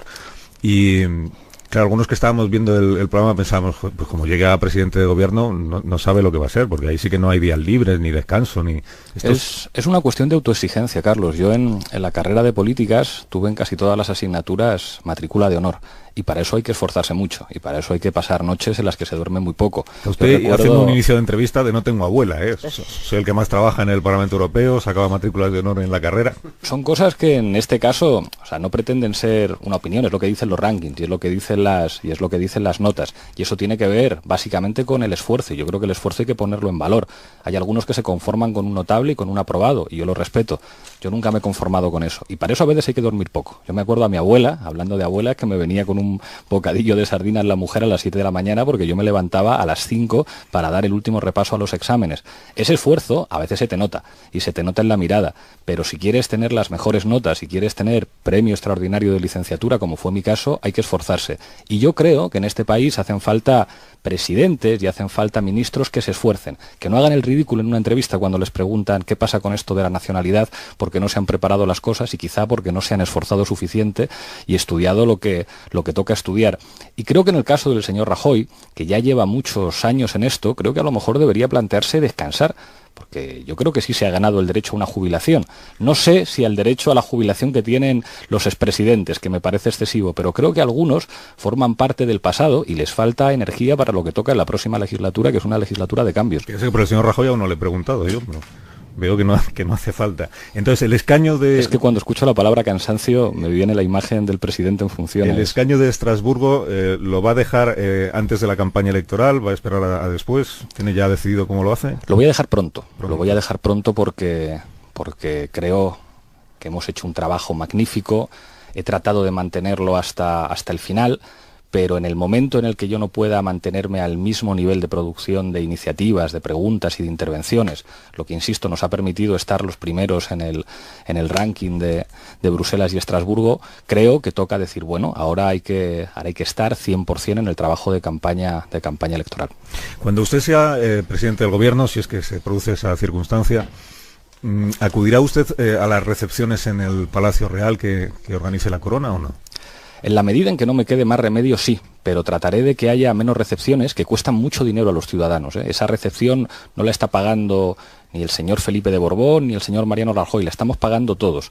Y a lo mejor en un país con unas cuantas recepciones menos y con mejores políticas sociales y con un estilo de gobernar más cercano a la gente nos iría mejor. Hay muchas cosas a las que uno tiene que ir si es presidente del gobierno. Manuela tuvo que ir a esa recepción porque es la alcaldesa y a mí me parece bien. Pero nosotros decimos, igual que nuestros senadores han renunciado a los seguros de vida que otorga el Senado con dinero de todos los ciudadanos a los senadores y también han renunciado a todos los privilegios como un servicio médico privado mientras los ciudadanos tienen la seguridad social, nosotros decimos, cuando gobernemos, los políticos de este país se van a parecer mucho más a la gente que todos los días se levanta y tiene que coger el transporte público para ir a trabajar. Eso es bueno en democracia. ¿Se acudirá a las recepciones, acudirá a los desfiles de las Fuerzas Armadas? Claro que acudiré a los desfiles de las Fuerzas Armadas. Eso sí, creo que en las Fuerzas Armadas de nuestro país lo que hace falta es preocuparse por los derechos de la tropa y de los suboficiales que están en una situación muy precaria. Nosotros nos hemos reunido con asociaciones de militares que dicen a nosotros no se nos trata como ciudadanos y nosotros somos ciudadanos de uniforme. Entonces yo creo que mucho más importante que los desfiles es preocuparse por la situación de nuestros profesionales de las Fuerzas Armadas que saben mejor que nadie lo que significa la palabra casta, porque en el estamento militar la palabra casta tiene un significado muy preciso para todos los profesionales que se dejan la piel y la vida por protegernos a todos. Y estoy convencido que ellos quieren más derechos y quizá no tantos desfiles. ¿Podemos tiene algo en contra de la Fundación Princesa de Asturias? ¿Tiene algo en contra de los premios Princesa de Asturias que hoy se van a entregar en Oviedo? Yo creo que está bien que haya fundaciones y está bien que haya premios y está bien premiar a la cultura. Y en principio a mí me parece bien que esas cosas existan. Eso sí, creo que en este país se podrían hacer cosas mejor de lo que se han hecho a la hora de hablar de premios y a la hora de hablar de fundaciones. Yo creo que hay muchos héroes sociales, muchos héroes anónimos que se merecerían más premios. Nosotros, por ejemplo, con el sueldo que donamos, yo dono 2/3 de mi salario, estamos financiando a través del proyecto Impulsa iniciativas de emprendedores. El sueldo de los cargos públicos se utiliza para dar premios que en este caso ayudan a emprendedores a llevar sus iniciativas adelante. Creo que esa filosofía tiene que estar en los premios y máximo respeto a los premios Princesa de Asturias. O sea, que cree que hace un buen trabajo la Fundación Princesa de Asturias. Tengo un enorme respeto por ese trabajo, pero todo aquello que tenga que ver con el dinero de los ciudadanos y con la financiación pública tiene que tener una fiscalización solvente y una fiscalización seria. Bueno, del programa de Évole, pues hay algunas cosas que han sido muy comentadas y ya que le tengo a usted aquí, como las hemos comentado también en la tertulia, pues le pregunto. Por ejemplo, lo de que pagué en negro. Le preguntó Évole les preguntó a Rivera y a usted si alguna vez habían pagado en negro. Ahí fue usted el primero que se lanzó a decir, pues sí. Luego Rivera dijo que también. ¿Qué es lo que usted ha pagado en negro? ¿Cuántas veces lo ha hecho? Si lo sigue haciendo. ¿Y por qué añadió, que esto es lo que a mí más me llamó la atención, los dos lo añadieron, en España es imposible no pagar alguna cosa en negro? Pues sobre todo por humildad, porque me hubiera parecido muy cínico, y no sabría ponerle un ejemplo en este momento de cuándo he pagado en negro, pero me parecería un cínico si hubiera afirmado nunca jamás en mi vida he pagado algo en negro. Hay mucha gente que se ve obligada a hacer trabajos en los que no ofrece factura, pero no porque quiera defraudar a nadie, sino por una situación de precariedad. Alguien que da una clase de inglés, alguien que está ayudando a un niño a recuperar en la escuela, alguien que está haciendo un favor a un amigo, pero le dice, mira, estoy haciéndote una chapuza, pero si me puedes ayudar. Y yo creo que cualquier ciudadano nos hemos visto en una situación similar, en la que no hay una falta de voluntad de que te den una factura con el IVA, sino que la persona que está prestando ese servicio, precisamente por la falta de unas condiciones dignas para trabajar, tiene que verse obligada a eso. Yo creo que eso es una realidad muy habitual en nuestro país. ¿Está usted justificando la economía sumergida? No estoy justificándola, estoy explicándola. Yo creo que es terrible que alguien tenga que poner copas en negro porque no le llega con su subsidio, no le llega con su salario para llegar a fin de mes. Entonces yo quiero ponerme del lado de esa persona, no diciendo que lo que está haciendo sea lo correcto, pero entendiendo que esa persona no se le puede poner al mismo nivel que Rodrigo Rato o que los grandes defraudadores. Yo creo que en este país algunos dicen, el problema del fraude es ese señor que hace chapuzas el fin de semana o quien tiene que poner copas sin contratos o quien vende CDs piratas en la calle. Yo digo, no, yo quiero estar del lado de esa gente para que eso cambie. A los que hay que perseguir de verdad es a los que tienen muchísimo dinero y utilizan SICAPs o tienen cuentas en Suiza y que son los que representan además el 80% del fraude fiscal. Creo que es una enorme hipocresía a la hora de hablar de la economía sumergida decir y perseguir al que de alguna manera tiene que hacer cosas para sobrevivir con respecto al que está viviendo a costa de todos nosotros y luego tiene el lujo de que le reciba el ministro en su despacho.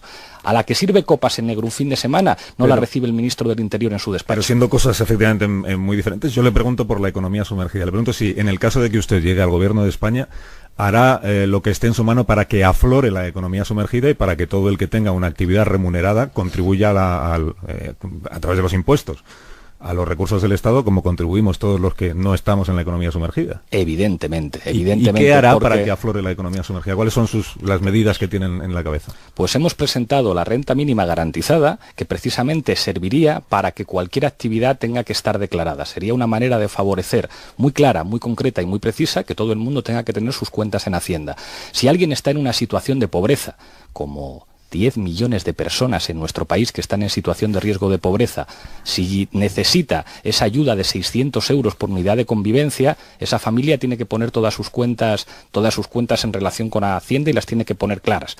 Si nosotros planteamos una renta complementaria que llegaría hasta los 900 euros, la persona que está cobrando por debajo de esa cantidad tiene que ir a regularizar su situación. Eso activaría el trabajo de la Inspección de Trabajo, que es fundamental para combatir la economía sumergida.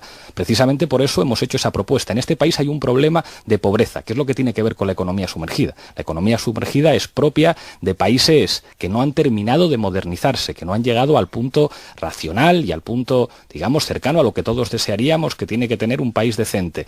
Eso tiene mucho que ver con, pues bueno, con las dificultades y la precariedad de la gente para llegar a fin de mes. Si nosotros somos capaces de garantizar que el Estado se preocupa de la gente, creo que es la mejor manera de combatir la economía sumergida. Cuando apareció en el programa de Évole el asunto este del salario mínimo interprofesional, que le pidió Jordi que diera usted una cantidad de salario mínimo que estuviera en el programa de Podemos, y usted acabó diciendo 750, 800 euros, creo recordar. Entiendo que son mensuales y en 14 pagas.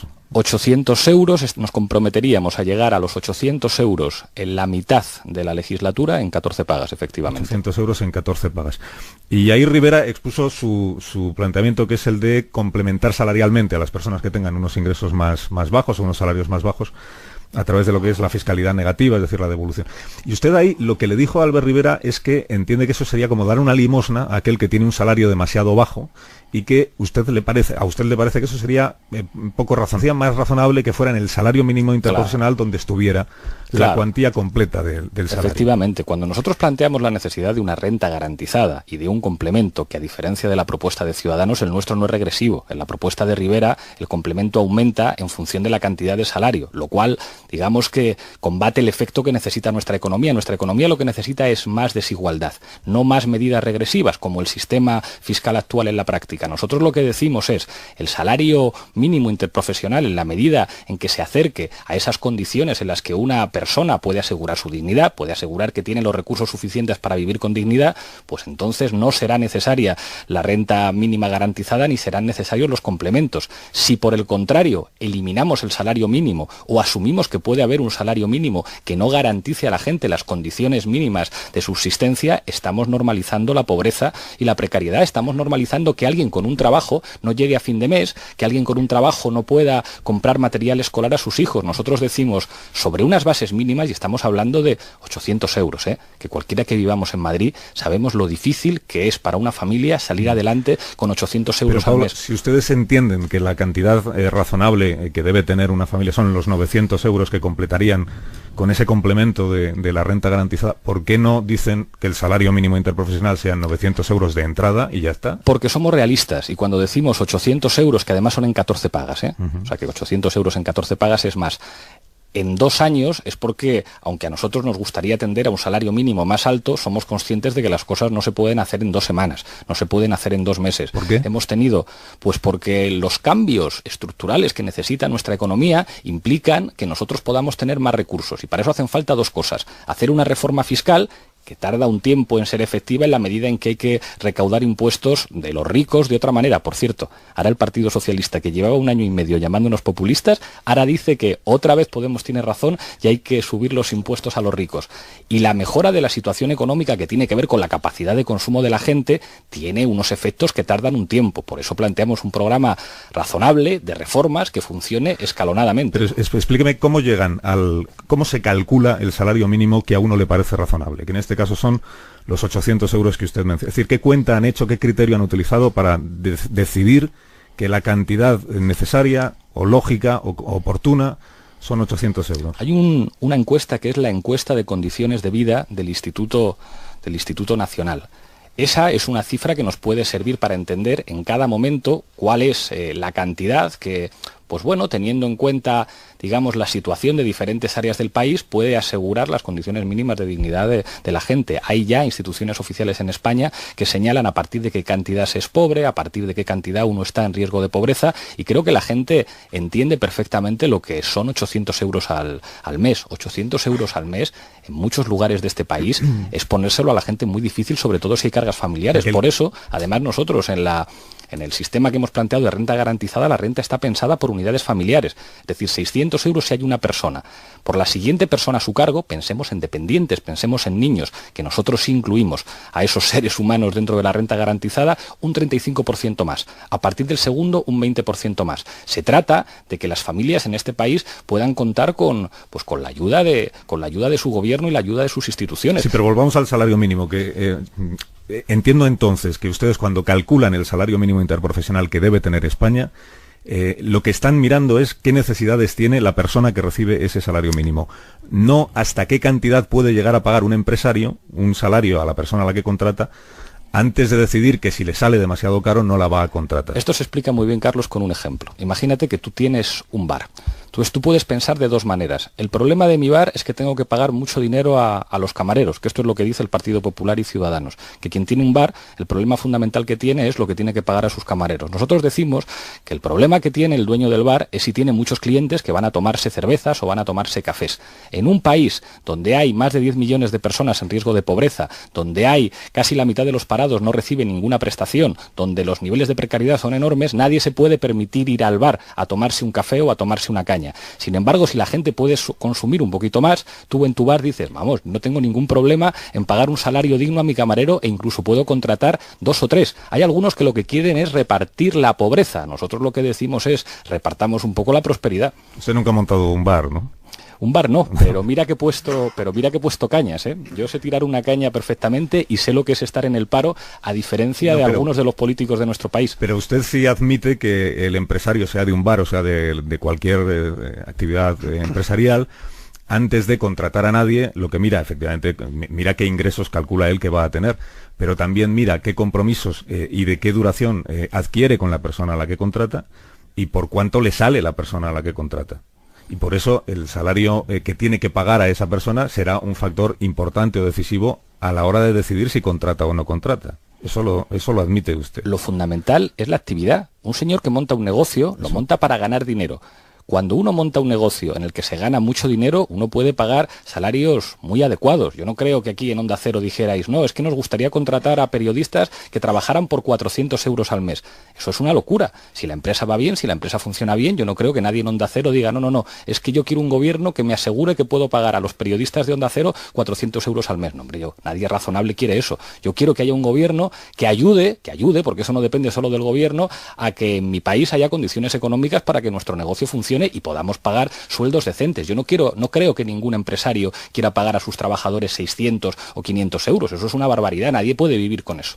Hablemos de modelos de contratación, que tampoco llegó a aparecer eso en el programa del domingo pasado. La reforma laboral que propone, o la legislación laboral que propone Podemos, ¿cuál es? Es decir, ¿cuántos tipos de contrato cree usted que debe haber? ¿Qué legislación laboral le parece que debe aprobar el nuevo Parlamento? Lo vamos a presentar. Si la decisión ya está tomada.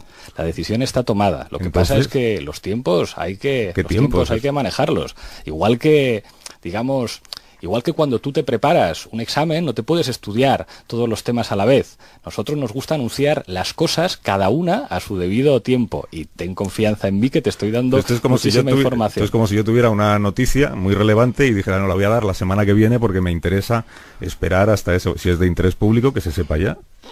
O sea, que los periodistas nunca os guardáis informaciones para darla en el momento más relevante, ¿me estás diciendo, Carlos? Yo no, desde luego. ¿De verdad? Yo no hablo por los demás, pero...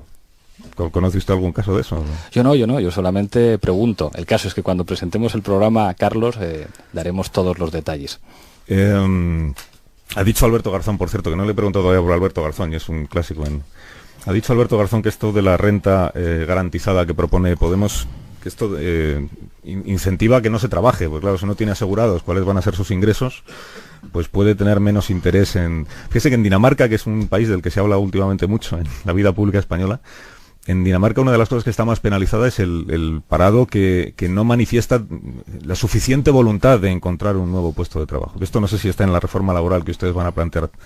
¿Sabes cuál es, Carlos, la media de lo que gana un trabajador en Dinamarca? ¿Cuál? 55.000 euros. ¿Y en España? ¿Y en España? 15.000. ¿Sabes qué porcentaje del PIB se gasta en gastos sociales en Dinamarca? Más del 50%.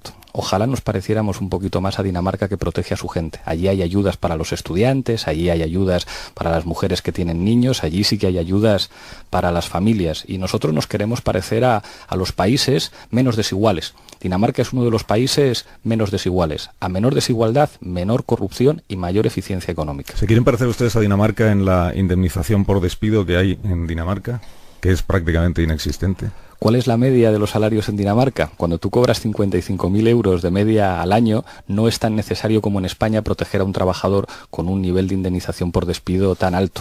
Es decir, si los trabajadores... Un ejemplo, el mismo trabajador de la industria automotriz en Alemania, que su homólogo español, gana el doble el doble que el trabajador español y a veces con niveles de productividad equivalente. ¿Cómo es eso posible? Pues bueno, allí donde se pagan salarios dignos, pues los trabajadores no necesitan niveles de protección, en este caso en la legislación laboral, tan intensos. El derecho laboral nació para proteger a los más débiles. El derecho laboral nace porque los trabajadores, que están en condiciones muy malas, se organizan y dicen vamos a negociar todos juntos. Cuando se consigue en un país que todo el mundo tenga unas condiciones dignas para trabajar, esos elementos de protección dejan de ser necesarios. Yo no quiero aspirar a que mi país dentro de 10 años tenga una renta mínima garantizada. Ojalá eso no sea necesario porque no tengamos una situación de pobreza como la que tenemos ahora. Pero me está usted diciendo entonces que aquellos trabajadores españoles que ya tengan un nivel salarial elevado en comparación con la media no tendrían por qué tener la prestación de desempleo como tienen los demás. Si usted me pregunta que las indemnizaciones de un ejecutivo del IBEX 35 tienen que ser como las que son, que ganan barbaridades por indemnizaciones, desde que no le he preguntado eso. Pues yo le digo, sí, esos son trabajadores no, también. Le estoy hablando de un trabajador español que tenga un nivel salarial como el de Dinamarca, como la media de Dinamarca. Claro, lo que pasa es que si la prestación de desempleo está vinculada al nivel salarial del trabajador, entiendo que usted acepta el modelo danés y entonces se lo trae a España y dice el que tenga un salario por encima de no sé qué, no tiene por qué tener prestación de desempleo. Los derechos adquiridos son derechos adquiridos, pero siempre que hablamos de las injusticias y las desigualdades, al final todo el mundo ataca a las clases medias. Decimos que hay que subir los impuestos a los ricos y alguien dice, ¿me lo va a subir usted a mí que cobro 40.000 euros? Es como, no cambiemos los términos de la conversación. El problema de este país es que hay algunos que están arriba y que usan el derecho laboral, como los ejecutivos de los bancos y del IBEX 35, para tener esas indemnizaciones millonarias que a un trabajador normal pues le costaría 40 años de trabajo en su vida tener lo que un ejecutivo de banca, de estos por cierto que nos han llevado a la crisis y que después cobran pensiones enormes. A mí que eso se utilice en el derecho laboral me parece una tomadura de pelo. En cualquier caso, si la pregunta es si tenemos que avanzar hacia que los trabajadores cobren más, eso es bueno. Las indemnizaciones de los ejecutivos de banca, que efectivamente algunas de ellas pues son vergonzosas, muy millonarias, las deciden los accionistas de esas compañías privadas, como usted sabe, ¿no? O sea, que claro, eso no es las que rescatamos algunas veces con dinero público, ¿verdad? De todos los ciudadanos, o les permitimos que no paguen impuestos, ¿verdad? Como a través de las SICAPs. En las que fueron rescatadas ya se encargó el gobierno de poner topes a los salarios de los presidentes de los bancos, de los consejeros. Unos topes enormes, no hay más que ver el señor Rodrigo Rato, la cantidad de topes que le han puesto. Tantos topes le han puesto a Rodrigo Rato que le recibe el ministro del Interior. Yo creo que la gente está ya un poco cansada de que le tomen el pelo y se dan cuenta de que en este país se ha gobernado a favor de los que más tienen. Algunos dicen que las SICAP están muy mal. El único partido que dice en este país que hay que acabar con la SICAP de verdad somos nosotros, porque no puede haber más instrumentos, más dispositivos técnicos financieros para que los que están arriba y que se han enriquecido con esta crisis y que se han aprovechado del dolor de la mayor parte de la población sigan ganando más dinero. Fíjate, yo te voy a reconocer algo. Nosotros, Carlos, podremos cometer errores a veces. Eso sí, yo creo que nadie tiene ninguna duda que si alguien se va a atrever a hacer lo que toca hacer en este país para poner límite a la corrupción y para poner límite al robo a manos llenas a los ciudadanos, eso somos nosotros. ¿Usted contempla la posibilidad de que haya alguna persona que se haya hecho rica sin aprovecharse del dolor de nadie, simplemente por su talento, por su capacidad y por su trabajo? Efectivamente, en muchos casos. Lo que pasa es que en España eso no ha ocurrido. Claro, en España eso no ha ocurrido mucho. España, por desgracia, no ha sido un país que premia a los emprendedores. Yo conozco a muchos emprendedores muy inteligentes que se arriesgan, que sin embargo te dicen, es que en España se hacía dinero estando cerca del poder. Es que en España no renta ser inteligente. En España lo que renta es irte al palco del campo de fútbol y en España lo que rentar muy pronto con el programa. Adelántemelo entonces. Y con todos los detalles. Y todos los detalles que va a incluir unas FAQ, unas preguntas más frecuentes, preguntas y respuestas con todas las modalidades de contratación que vamos a proponer. En cualquier caso, una cuestión muy clara, nosotros sí vamos a derogar la reforma laboral. No como dice el PSOE, que dice por un lado la vamos a derogar, pero luego cuando habla con otros dice no, esto lo decimos porque es campaña electoral y en campaña tenemos que parecernos a Podemos. Nosotros decimos que la vamos a derogar. Frente a lo que plantea de nuevo el Partido Socialista, que es reducir la negociación colectiva, decir que en las empresas entre 50 y 100 trabajadores no hay negociación colectiva, nosotros vamos a hacer una reforma laboral nueva en la que vamos a potenciar la capacidad de los trabajadores para negociar sus condiciones de trabajo, porque eso nos parece uno de los principales avances democráticos del siglo XX, que los trabajadores se puedan asociar y puedan defender juntos sus intereses, y nos parece bien que los trabajadores se asocien y un gobierno tiene que protegerlos. Y al mismo tiempo vamos a aplicar medidas que acaben con la mayor lacra de nuestro sistema laboral, que es la temporalidad. ayer algunos, digamos que celebraban la encuesta de población activa y era como, pero mire usted, si es que esos 200.000 empleos pueden ser empleos de un mes. No se puede celebrar que una persona tenga un trabajo que puede perder el mes que viene. No se puede celebrar que se hayan perdido más de 30.000 contratos indefinidos. No se puede celebrar que haya disminuido la población activa de nuestro país, que es que tenemos prácticamente el mismo número de parados ahora que en 2011 y sin embargo se ha reducido la población activa. Ya hay muchas mujeres que están en su casa y que se han retirado del mercado laboral, lo cual es una de las mayores regresiones después de los éxitos que en nuestro país había significado la inclusión de la mujer. Me admite usted, Pablo, que ya que hablamos de la comparación con 2011 y ahora volvemos a los modelos de contratación, que la tendencia de la economía española en 2011, hace 4 años, es bastante distinta a la tendencia que manifiesta la economía española 4 años después. Cuando se habla de economía, yo prefiero no usar metáforas y usar datos.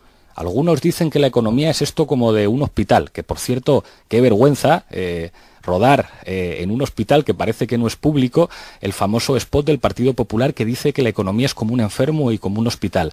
Nada de metáforas ni de conejos que se sacan de la chistera cuando hablamos de economía. Cuando hablamos de economía hablamos de datos. Y resulta que de 2011 a 2015 tenemos prácticamente el mismo número de parados, que es de vergüenza si lo comparamos con la media europea, y resulta que tenemos menos población activa. Y hay algunos que dicen la situación está mejorando, pero usted está loco. Usted ha visto los números de sus propios institutos oficiales. Resulta que en este país, en el año 2011, el 80% de los parados recibía una prestación. Ahora, solamente el 50%, casi la mitad de los parados no reciben ninguna prestación. Y usted habla de recuperación, señor Rajoy. Es que me dan ganas de preguntarle a usted, ¿y la europea? Señor Rajoy, porque esto es para estar loco. Resulta que en este país una economía que crece al 3% anual está en peor situación que una economía que decrece al 1%. Es que el problema es que detrás de las cifras hay gente. Entonces, en este país algunos están muy bien. ¿Sabe quién están muy bien? Los ejecutivos del IBEX 35 que han aumentado sus sueldos. Están también muy bien los ejecutivos de los bancos que han aumentado sus sueldos. Sin embargo, la mayor parte de los ciudadanos... Ha eludido usted la respuesta. No la eludo. Es que algunos dicen, si unos datos... Hablaba usted de datos. Claro, el dato del crecimiento de PIB de un país. El problema es la palabra bien. Es decir, un país puede crecer, puede aumentar su Producto Interno Bruto y que sin embargo al final tenga más parados o la gente sea más pobre, tenga una peor sanidad y una peor educación. Quien diga que la economía va mejor, a pesar de que las escuelas estén peor, a pesar de que haya niños que estudien en barracones, a pesar de que la educación esté peor, está loco. Alguien no puede decir, es que yo tengo aquí un 3%. 3%, por cierto, es una cifra bien curiosa para entender Cataluña y España en los últimos tiempos. Alguien que se agarre a una cifra cuando su gente cada vez está peor es alguien que hace demagogia y populismo barato con los datos. La respuesta que usted me da es que para usted el indicador de crecimiento de es que la gente de mi país viva mejor. No vale para decir si la economía va mejor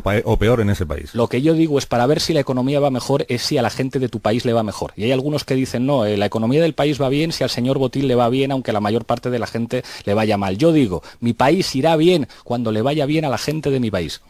Modelos de contratación, que nos habíamos quedado ahí en la reforma laboral que va a presentar Podemos. ¿Cuántos modelos de contrato tiene que haber en un país como el nuestro?